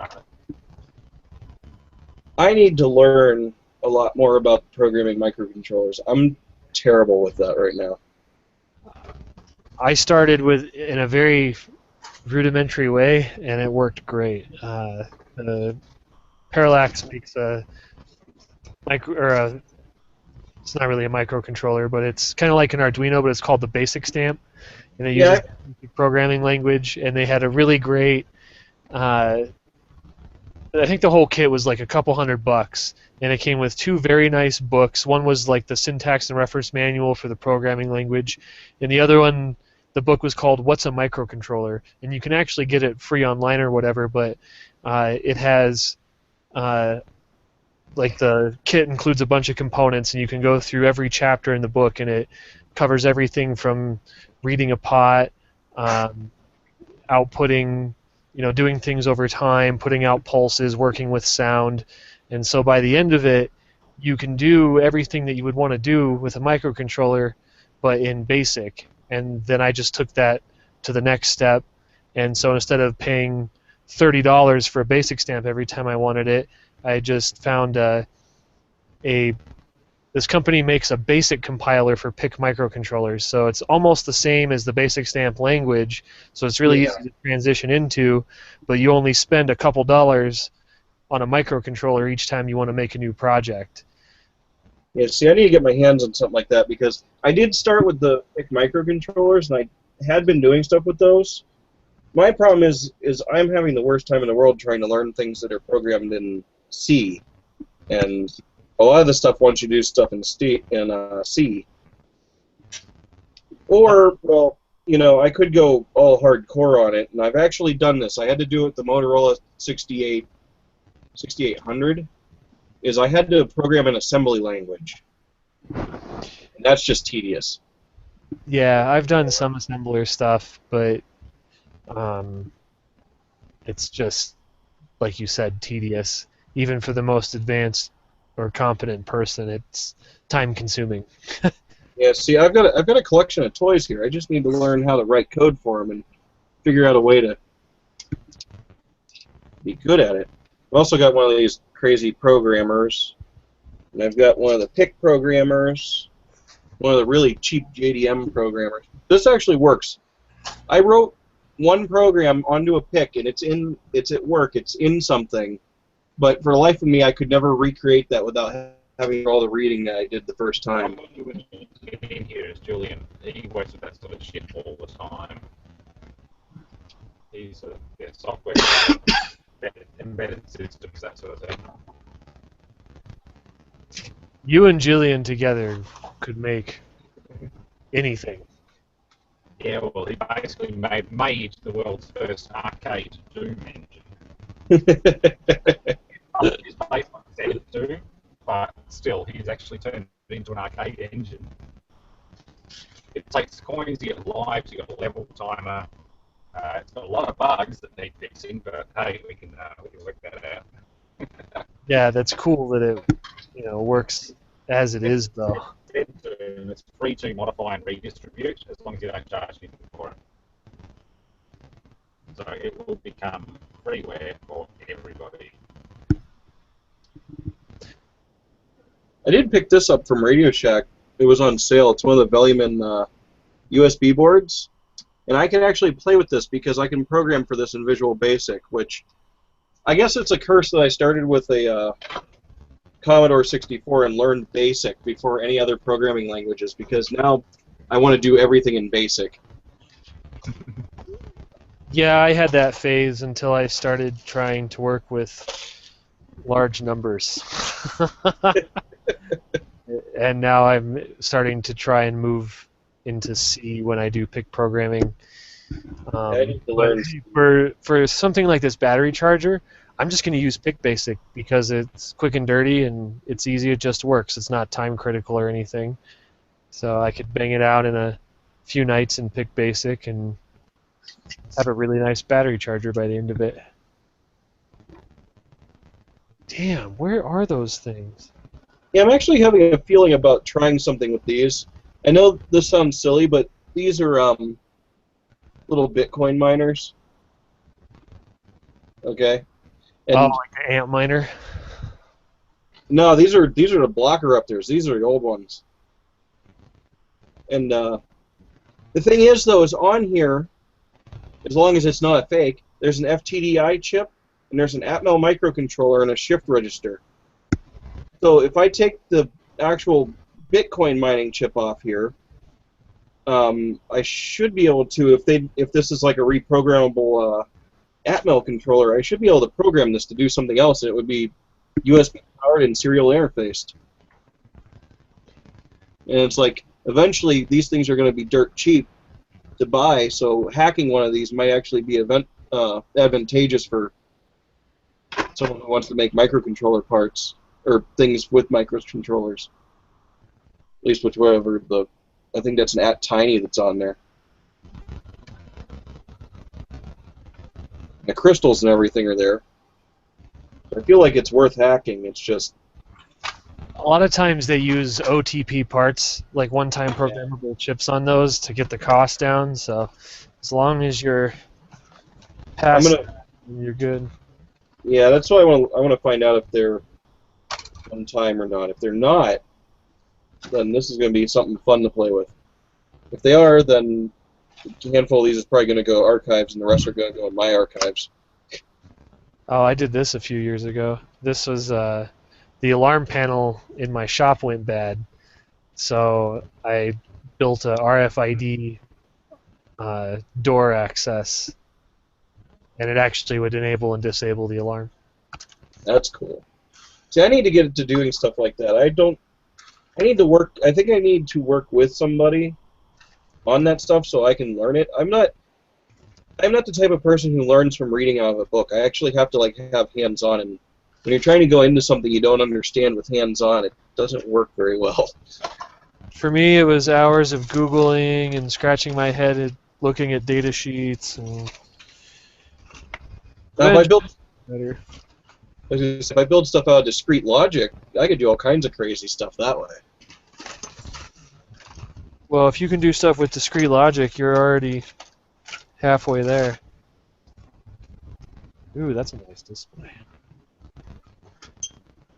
Oh, I guess I should pick a display for the battery charger while I'm digging through here. If you're ever short on displays, let me know. I've got tons. I've got a few. I could send you a VFD for it. This one looks like it has a backlight. That'd be handy. I have a Sterilite sweater box full of displays. So when and if you do get a chance to stop by here, maybe I'll send you home with some goodies. Yep. Well, I may buy some from you as well. Well, I'll tell you. Let me put it this way. Eventually, I am looking for a house, and when I get a house, I'll have a garage. When I have a garage, I'll be able to work on my car. But to work on my car, I got to learn about working on my car. So when you're in the area, if you're willing to, if you want to, help me learn how to do some of the stuff I want to do, I will give you stuff in exchange for all that help. I have no problem with that. I don't mind doing that. I'm a bartering kind of person. But my poor car, I know the brake lines are going to need done. Oh, God. I just saw something go flying off the hard drive Ed was holding. Yeah, the clamp. Oh, yeah, just think of it flying. If only I could find. Take photo of our aimers.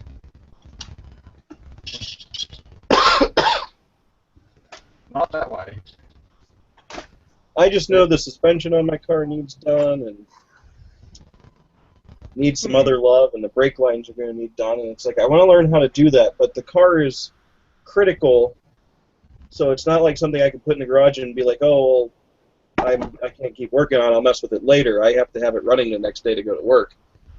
Well, I think, Well, I get a secondary vehicle, in which case then I can worry about letting it sit for a little bit.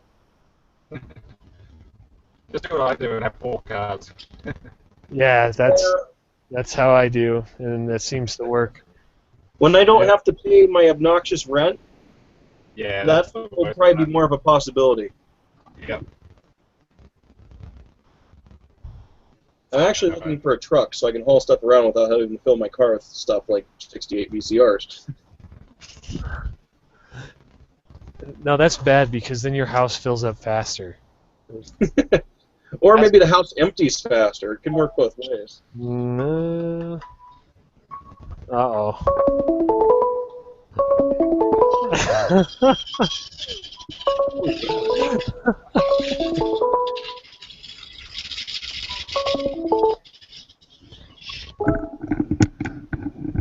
Be right back. I'm going to look for something.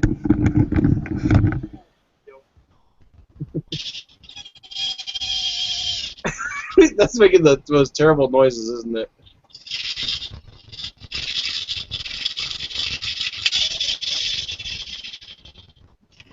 Oh, this is going to go flying. Well, it's going that way, so I've got to launch it that way. Otherwise, it's going to come straight back and hit me. Yeah, don't let it hit you. That might not be good. At least it's not a CD ROM. Last time I did that with the dram, it hit the floor and just exploded right in front of me. I used to do it as a kid. You'd send them across the floor on it was a CD-ROM motor, the old like brush type 2-wire motor, running on double the voltage with a magnetic spindle cap, and you just give it a wiggle, and the spindle cap and the CD would come off, and it just go bounce across the floor, hit the garage door, and explode. Apparently, they explode as soon as they hit the floor, which was right in front of me. So yeah, CD.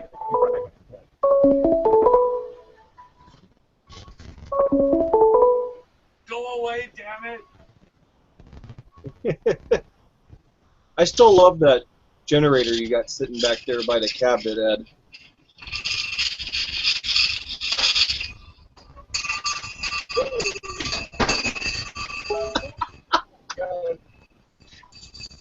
Alright, stop. I just keep going. Oh, no, there we go, it stopped. Probably not getting enough feedback. Or it's an over rev. Now what you gotta do is down the other end of the garage there, you gotta put a ramp. There's a TV in the way. It'll ramp up and go straight through the LCD television.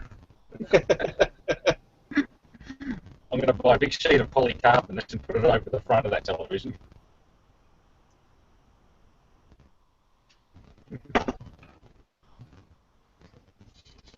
I swapped the LG 42-inch HD plasma for the 50-inch Samsung LCD that I recapped. It's a lot less destructible, a lot less easy to destruct, and a lot easier to protect. And it doesn't strobe when I film it with the camera. The plasma is not suitable. It'll take four spare plasmas that I've got at the moment. I've never liked them. Like $25 each.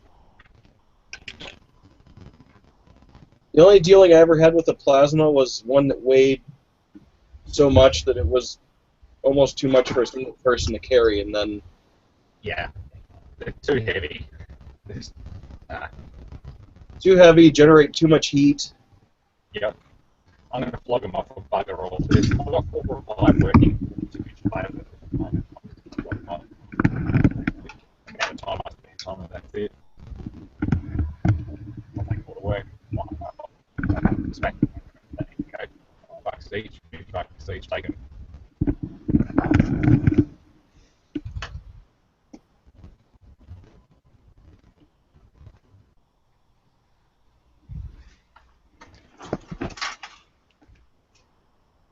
I'm gonna have to set this aside until tomorrow because it's gonna take me like a couple hours to find the thing I need.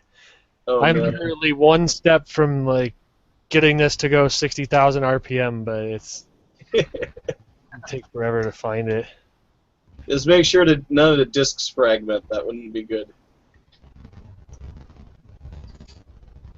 Probably be about as bad as an angle grinder without a shield on it. I will wear safety glasses. I want to gonna do mess up my face more. There we go. It's got some nasty grays on it now. Comes up with a vengeance. Yes, I'll work on getting a... my workbench is actually cleaned off, so I'll work on getting a computer and a camera over there so I can have a workbench camera. And start working on stuff. I'm going to have a lot of soldering to do to put that capacitor bank together because it's going to be 169 capacitors. Okay. Which is just as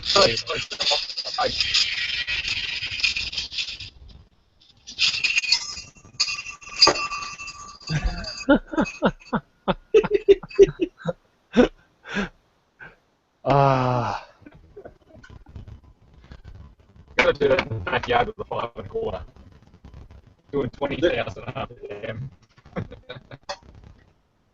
There's a video somewhere on YouTube where someone did like a hard disk race and they had like 20 discs and they had an old MFM full height drive and they just tilted it and they all were like, blub, blub, blub, blub, they like ran across the server room.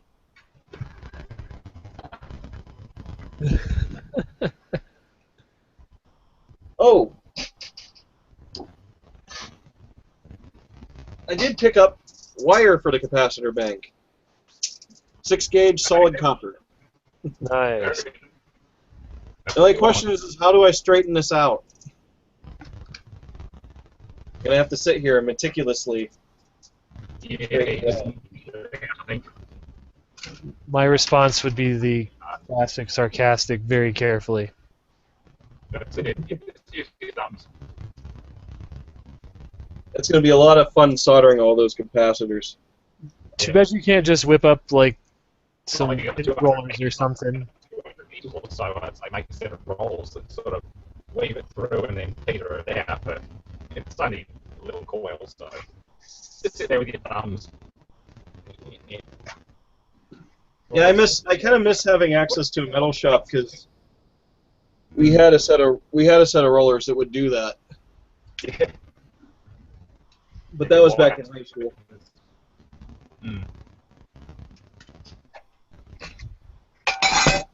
Damn. Here's a display for your charger. You can put some bar graphs on there. You want to send one of those over? I might be able to. I think I've got a bunch of these. Is that an actual graphic display? No, it's character. That's still awesome. That one's all dot matrix. Ah. So, yeah. Nanya Plastics Corporation. Motorola 6800 processor in it. Hold on. Oh, that'd probably be pretty easily reconfigurable then. I'd say, it looks like it's running like a Windows type shell on it. Oh, are you kidding me? That damn thing was laying here on my desk right in front of me the whole frickin' time. All right. Well, that means we're gonna have fun now. The whole lot was in there from the last time I spun a hard drive to oblivion. You're like me, you never get around to your projects, you're always having fun. Casing's too shallow. That compact disc fits on the spindle perfectly. Oh no! It's just sitting there on top of the casing, but it's dragging on it.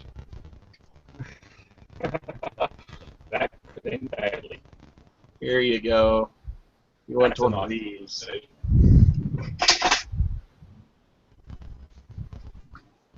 Which pin is ground? I like the Mori effect I'm getting off this by holding it up to the camera. Oh yeah, I can see that. This is an ISE VFD. I have to resolder a cap on this. This was in a corrosive environment, and one of the caps was like corroded off.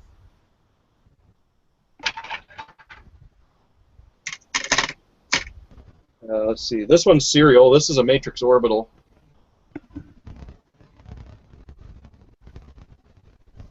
It's got the. That would be nice to have. Seen them before, I think. I've actually got a couple of those. Here's another one.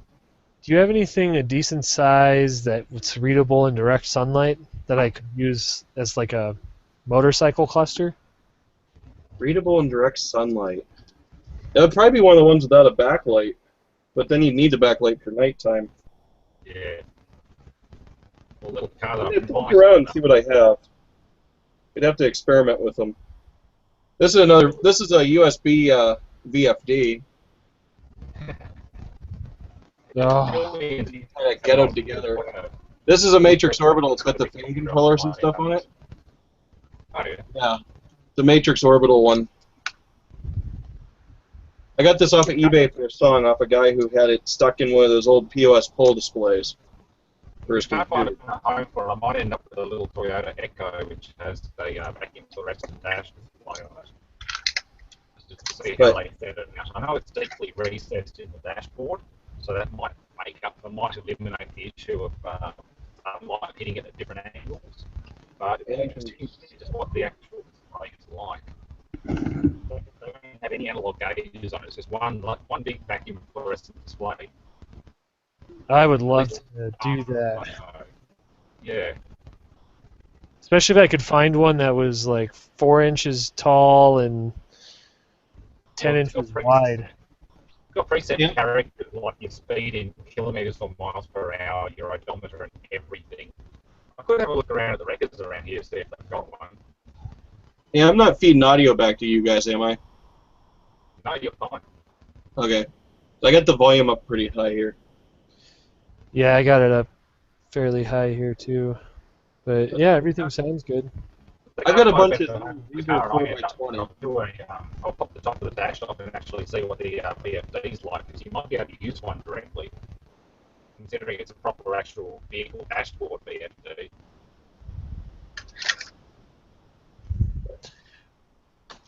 And Well, not very big. The vehicle in the middle of the dash is about that big.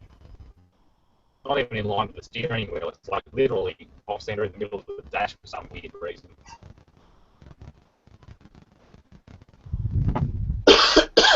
That definitely works. Pretty good size. Literally motorcycle size. See if I can find an image of it.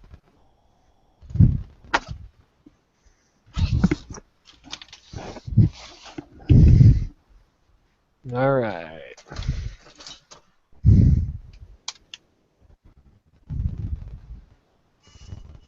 And it's showing a lot of later ones with analog instruments. I think they went away from the vacuum fluorescent. Yeah, I've got a transformer for you for a battery charger. I had to dig it out though. It'll do 24 volts at 30 amps continuous. That's not bad at all. All right, be right back. Gotta grab a USB cable. USB cable.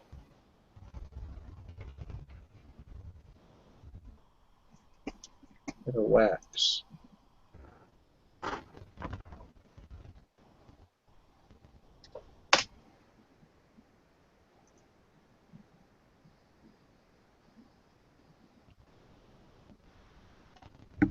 I also recently found out I have a Geiger tube laying around in all my junk.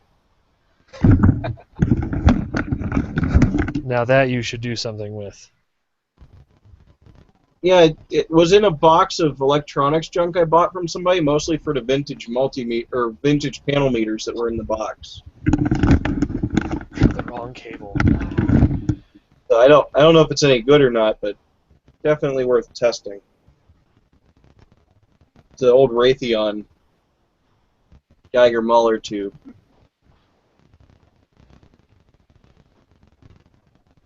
I'll post a link to the dash display in the IRC.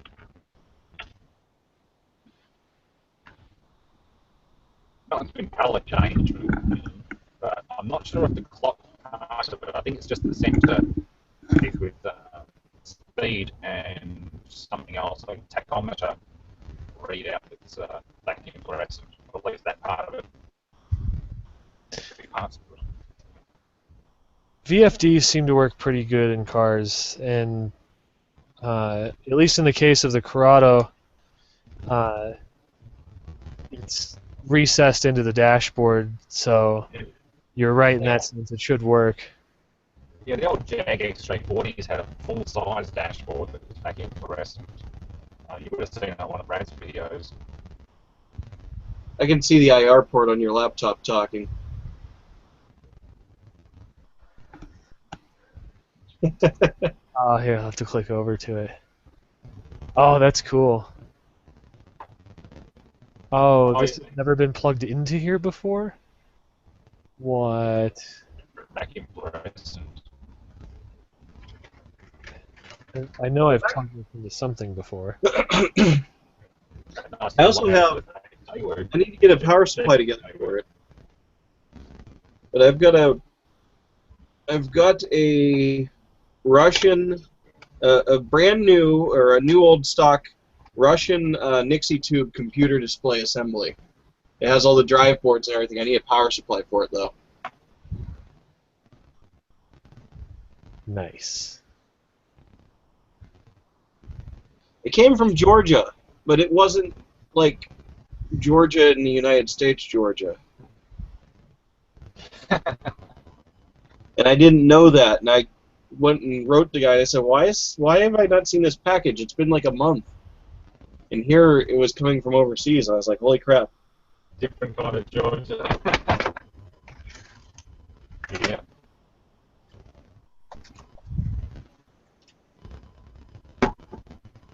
Let's see. Brainstem 1.0.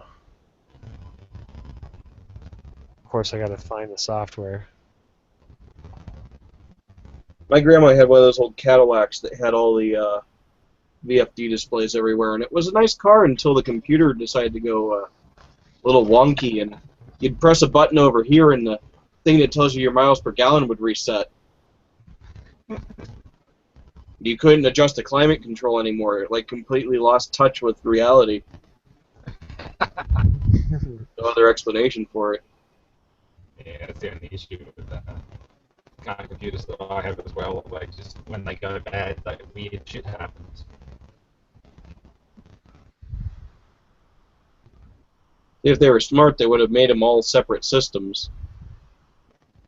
Yeah. Probably too much money. The body control module. Yeah, it is. It's all integrated into one module.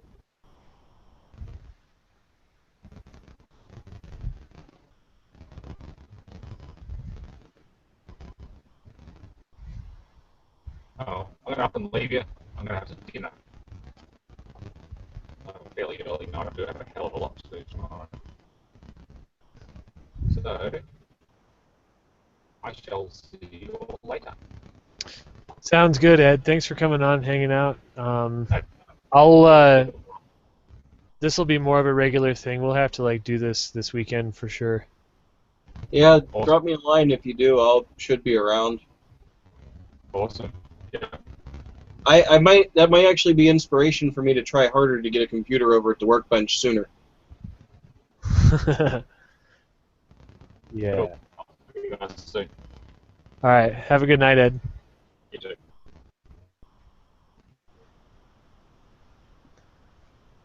Settings are saw in the configuration. GP tech which is located.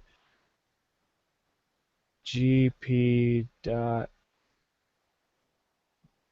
config.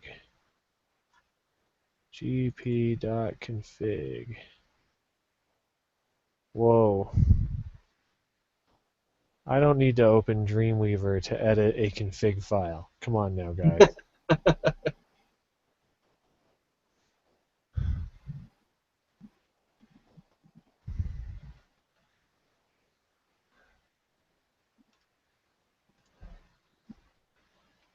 All right, the COM port that we will be using for this exercise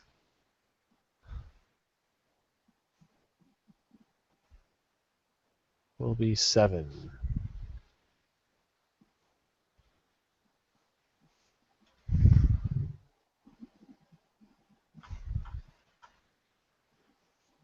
Save.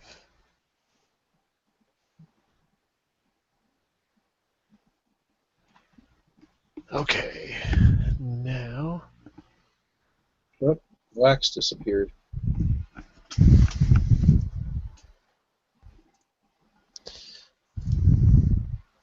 I think Wax was gonna ask to join, but I think he just poofed.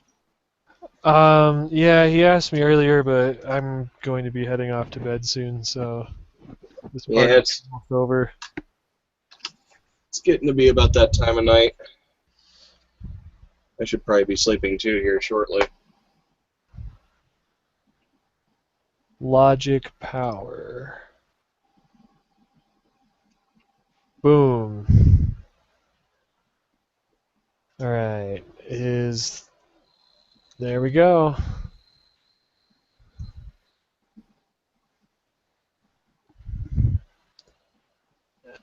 And then I go over here to servo.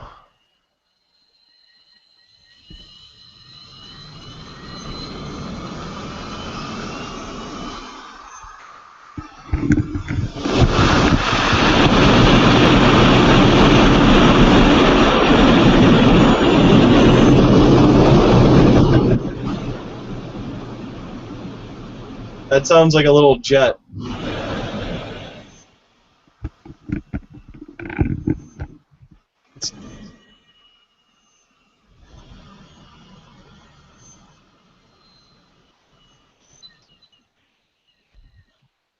See if I can reverse it. So that's applying brakes. Reverses.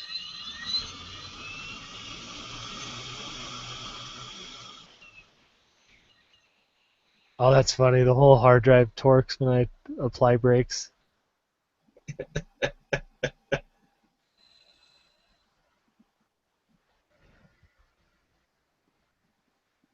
So that's an RC car driver that you're using to drive that? Yeah. It's a little brushless motor controller. It says 25 amp. I paid like $10 for it on eBay. I bought it just to do this. Oh my. So now I'm going to ramp it hard.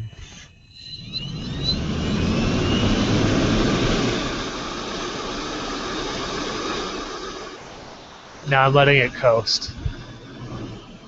That's going to be making some really nice audio notes there. It's a little distorted here, but that sounds fun. That sounds great.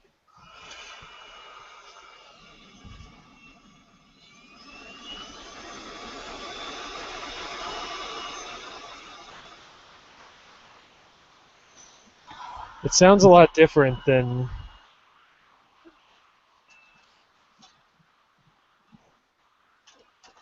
See if I have another one of those drives. I want to plug it into a drive without the cover on it just to see what it sounds like.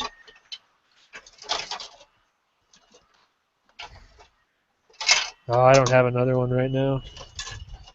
Need to get one of the big massive old drives and do that to it. If I knew if I could have done that with one of the big old drives, I did have a Micropolis drive that kind of fell, and it took some heavy damage, but the spindle and everything was still good. But then I was kind of angry with it, so I took it out the range and we put a couple deer slugs in it. Which, amazingly enough, one of those old Micropolis drives is enough metal to stop a deer slug. So if you feel like making a suit out of giant hard drives, you could have an armor suit. Yeah. Actually, it's probably still sitting in my scrap bin. The motor and stuff might still be good in there. I'll have to look. But I think I've got a couple other ones that are dead that could be played with.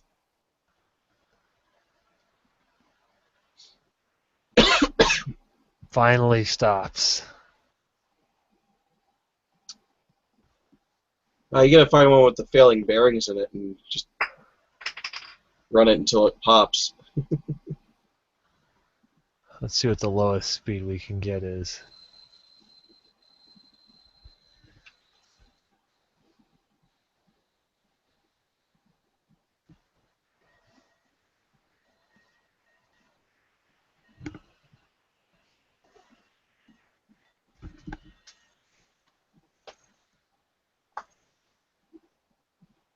I may have to get one of those so I can play with those little motors like that. That's kind of awesome. You're going to smoke again?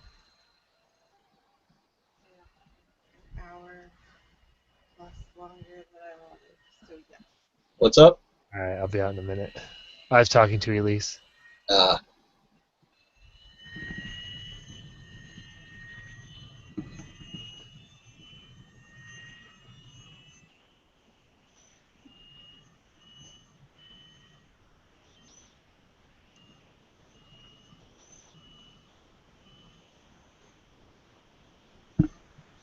I would imagine that's probably about normal.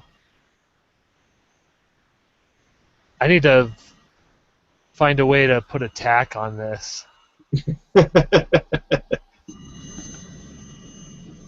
there isn't much way to sense those. I mean, I think some of the motors used to have Hall sensors in them, but... Yeah, this doesn't. And there is a way that you can sense RPM based on feedback between the times that the motor controller is spinning the coil or energizing the coils.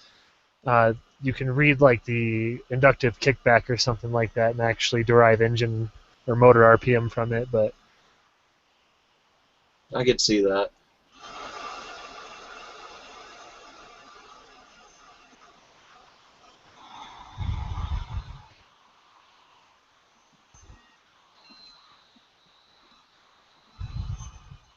Ooh, that's when I get the workbench set up. I can hook the VFD up and we can play with the big three-phase motor with the variable frequency drive. I keep forgetting I bought that. That was sheer luck. I'll fingerprint up the surface.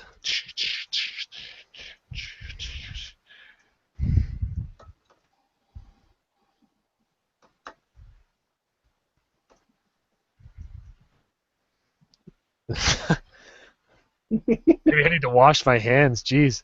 All right. We'll spin it up.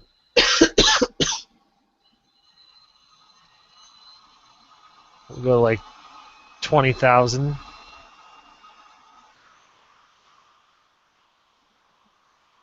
then I can just take my finger and polish the disc out.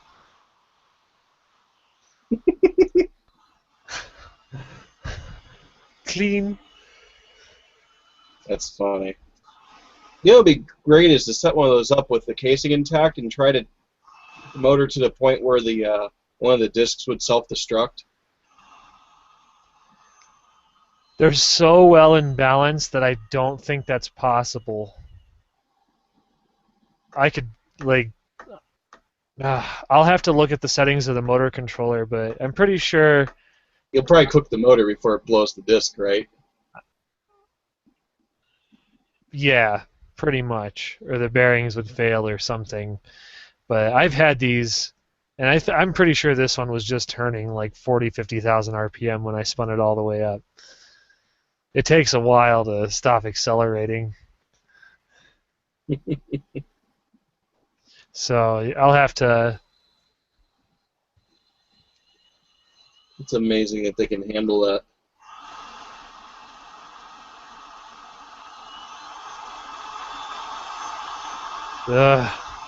It's scary when it's up there.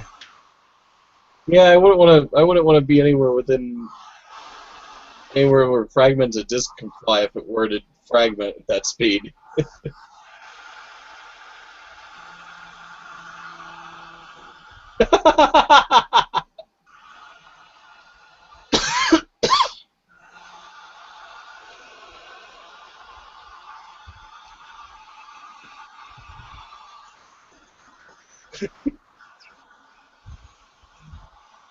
That is hilarious.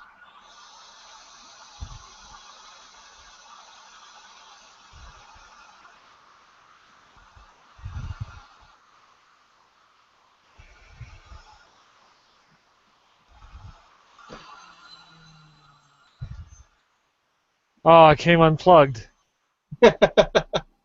Now we're just coasting.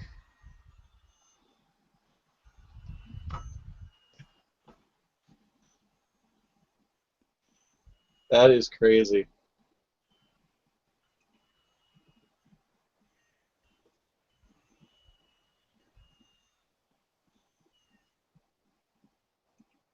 Have a good night, Doc. All right, I'm going to spin this up again, and then I'm going to unplug the connector, and then I'm going to stand it up. You know, you need to take that to like a big open space and just make a video of that happening, because that is crazy. At least to see a hard drive doing that, that's crazy. And imagine it once I take all the spacers out of the platters. And then just load it up with solid platters.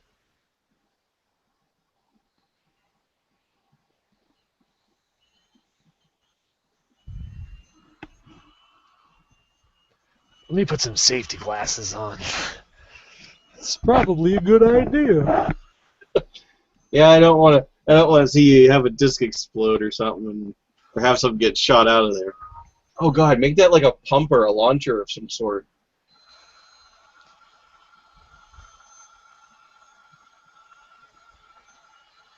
I like Dad's idea about sticking a CD on one of those. Probably blow up. Alright, we are at 3/4 maximum speed. Should I go more?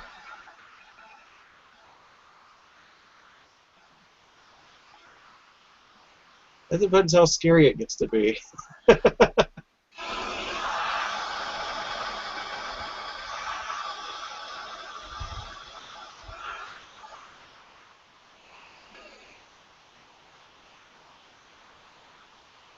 Alright, now I'm going to shut this down.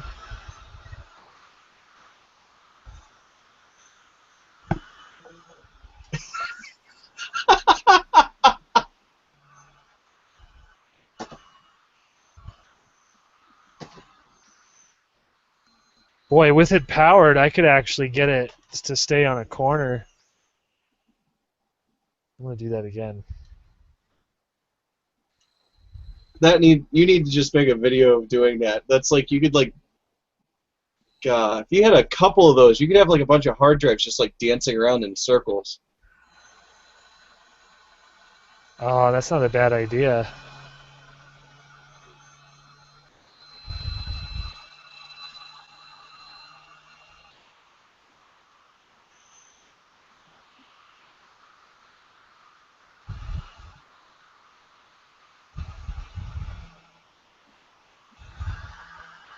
Whoa! The amount of force it takes to move this.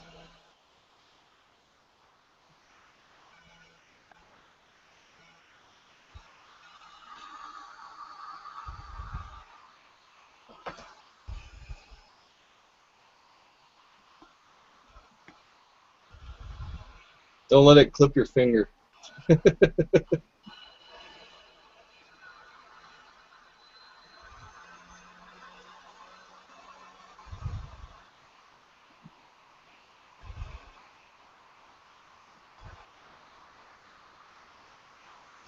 Or what if I flip it like this?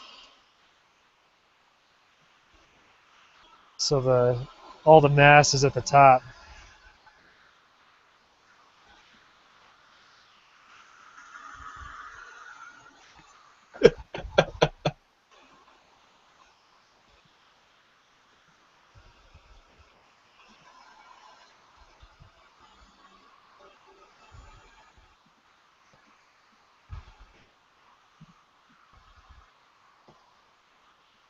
Like, I don't want to be at the top.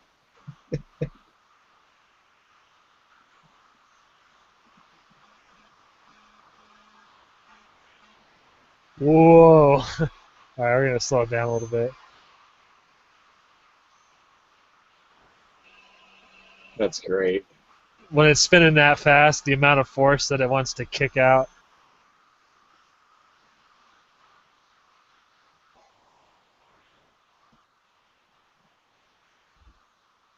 Do that with a. See if you get the same effect with one with the cover on. I'm sure you would.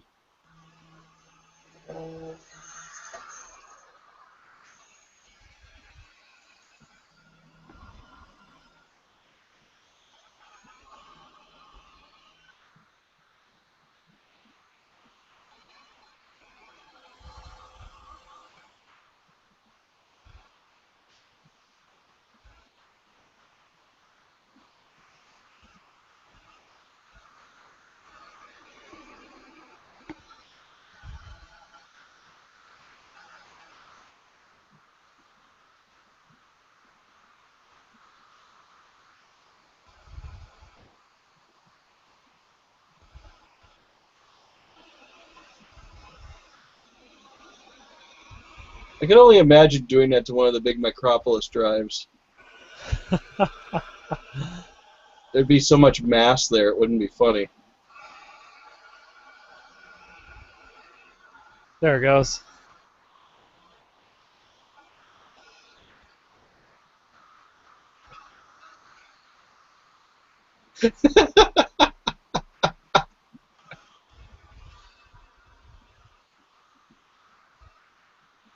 That is more amusing than it should be. More speed, Mr. Sulu.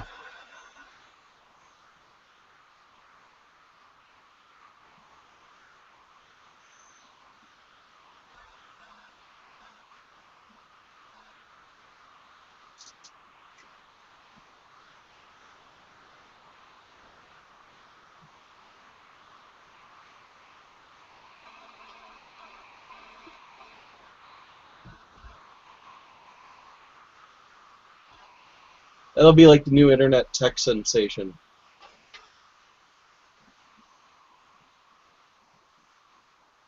Slowly falling hard drives.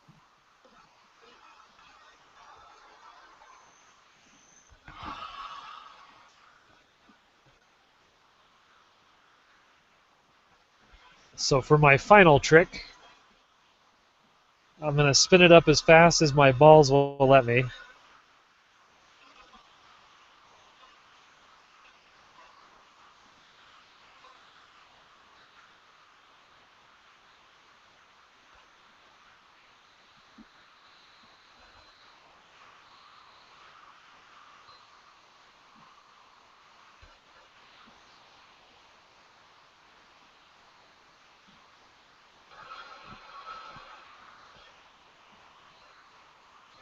And shut down.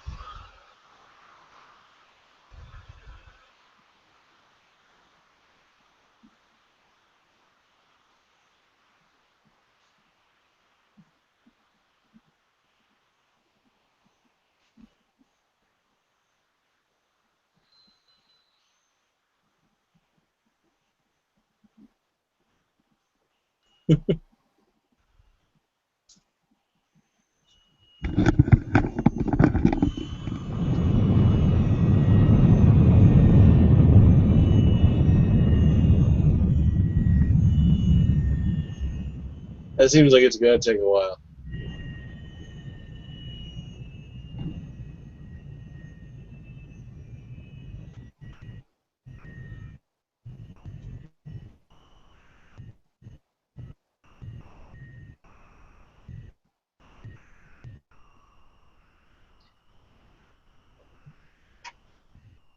In there. It actually makes me think of what the heck is that they used to call the mechanical energy storage they used to use. Oh yeah, they still use that. Because you could probably be pulling power off the motor for a short bit of time. They still make those for up systems in large buildings. Giant spinning flywheel, and then when they lose, there we're done. When they lose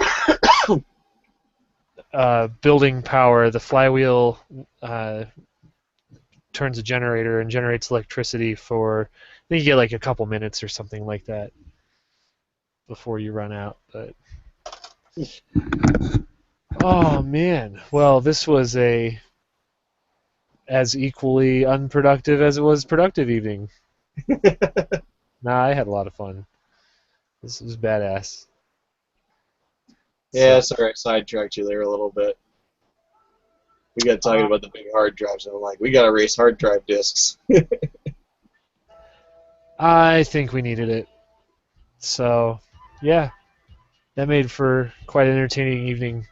So, anyways, I would like to thank you all for joining us on YouTube on the Geek Group IRC, just hanging out. Join us again. What is today? It's now Thursday. It's Now Thursday. not 4 a.m. The clock on this laptop's off. So yeah, today or tomorrow, expect us to do this again. I'm gonna make a blog video on this hard drive now that I've got off my ass and actually set it up again. So that worked out really cool. That was a lot of fun. So anyway, my web server is back up, doogielabs.com. So check it out. I will be making a new post sometime soon. I need to actually having the time to sit down and write things. Yeah, I could have done that in the time I was sitting here not doing anything. So thank you all again. I hope you all have a good night. Josh, it's good seeing you. I'll hit you up tomorrow. All right, yeah, drop me a line.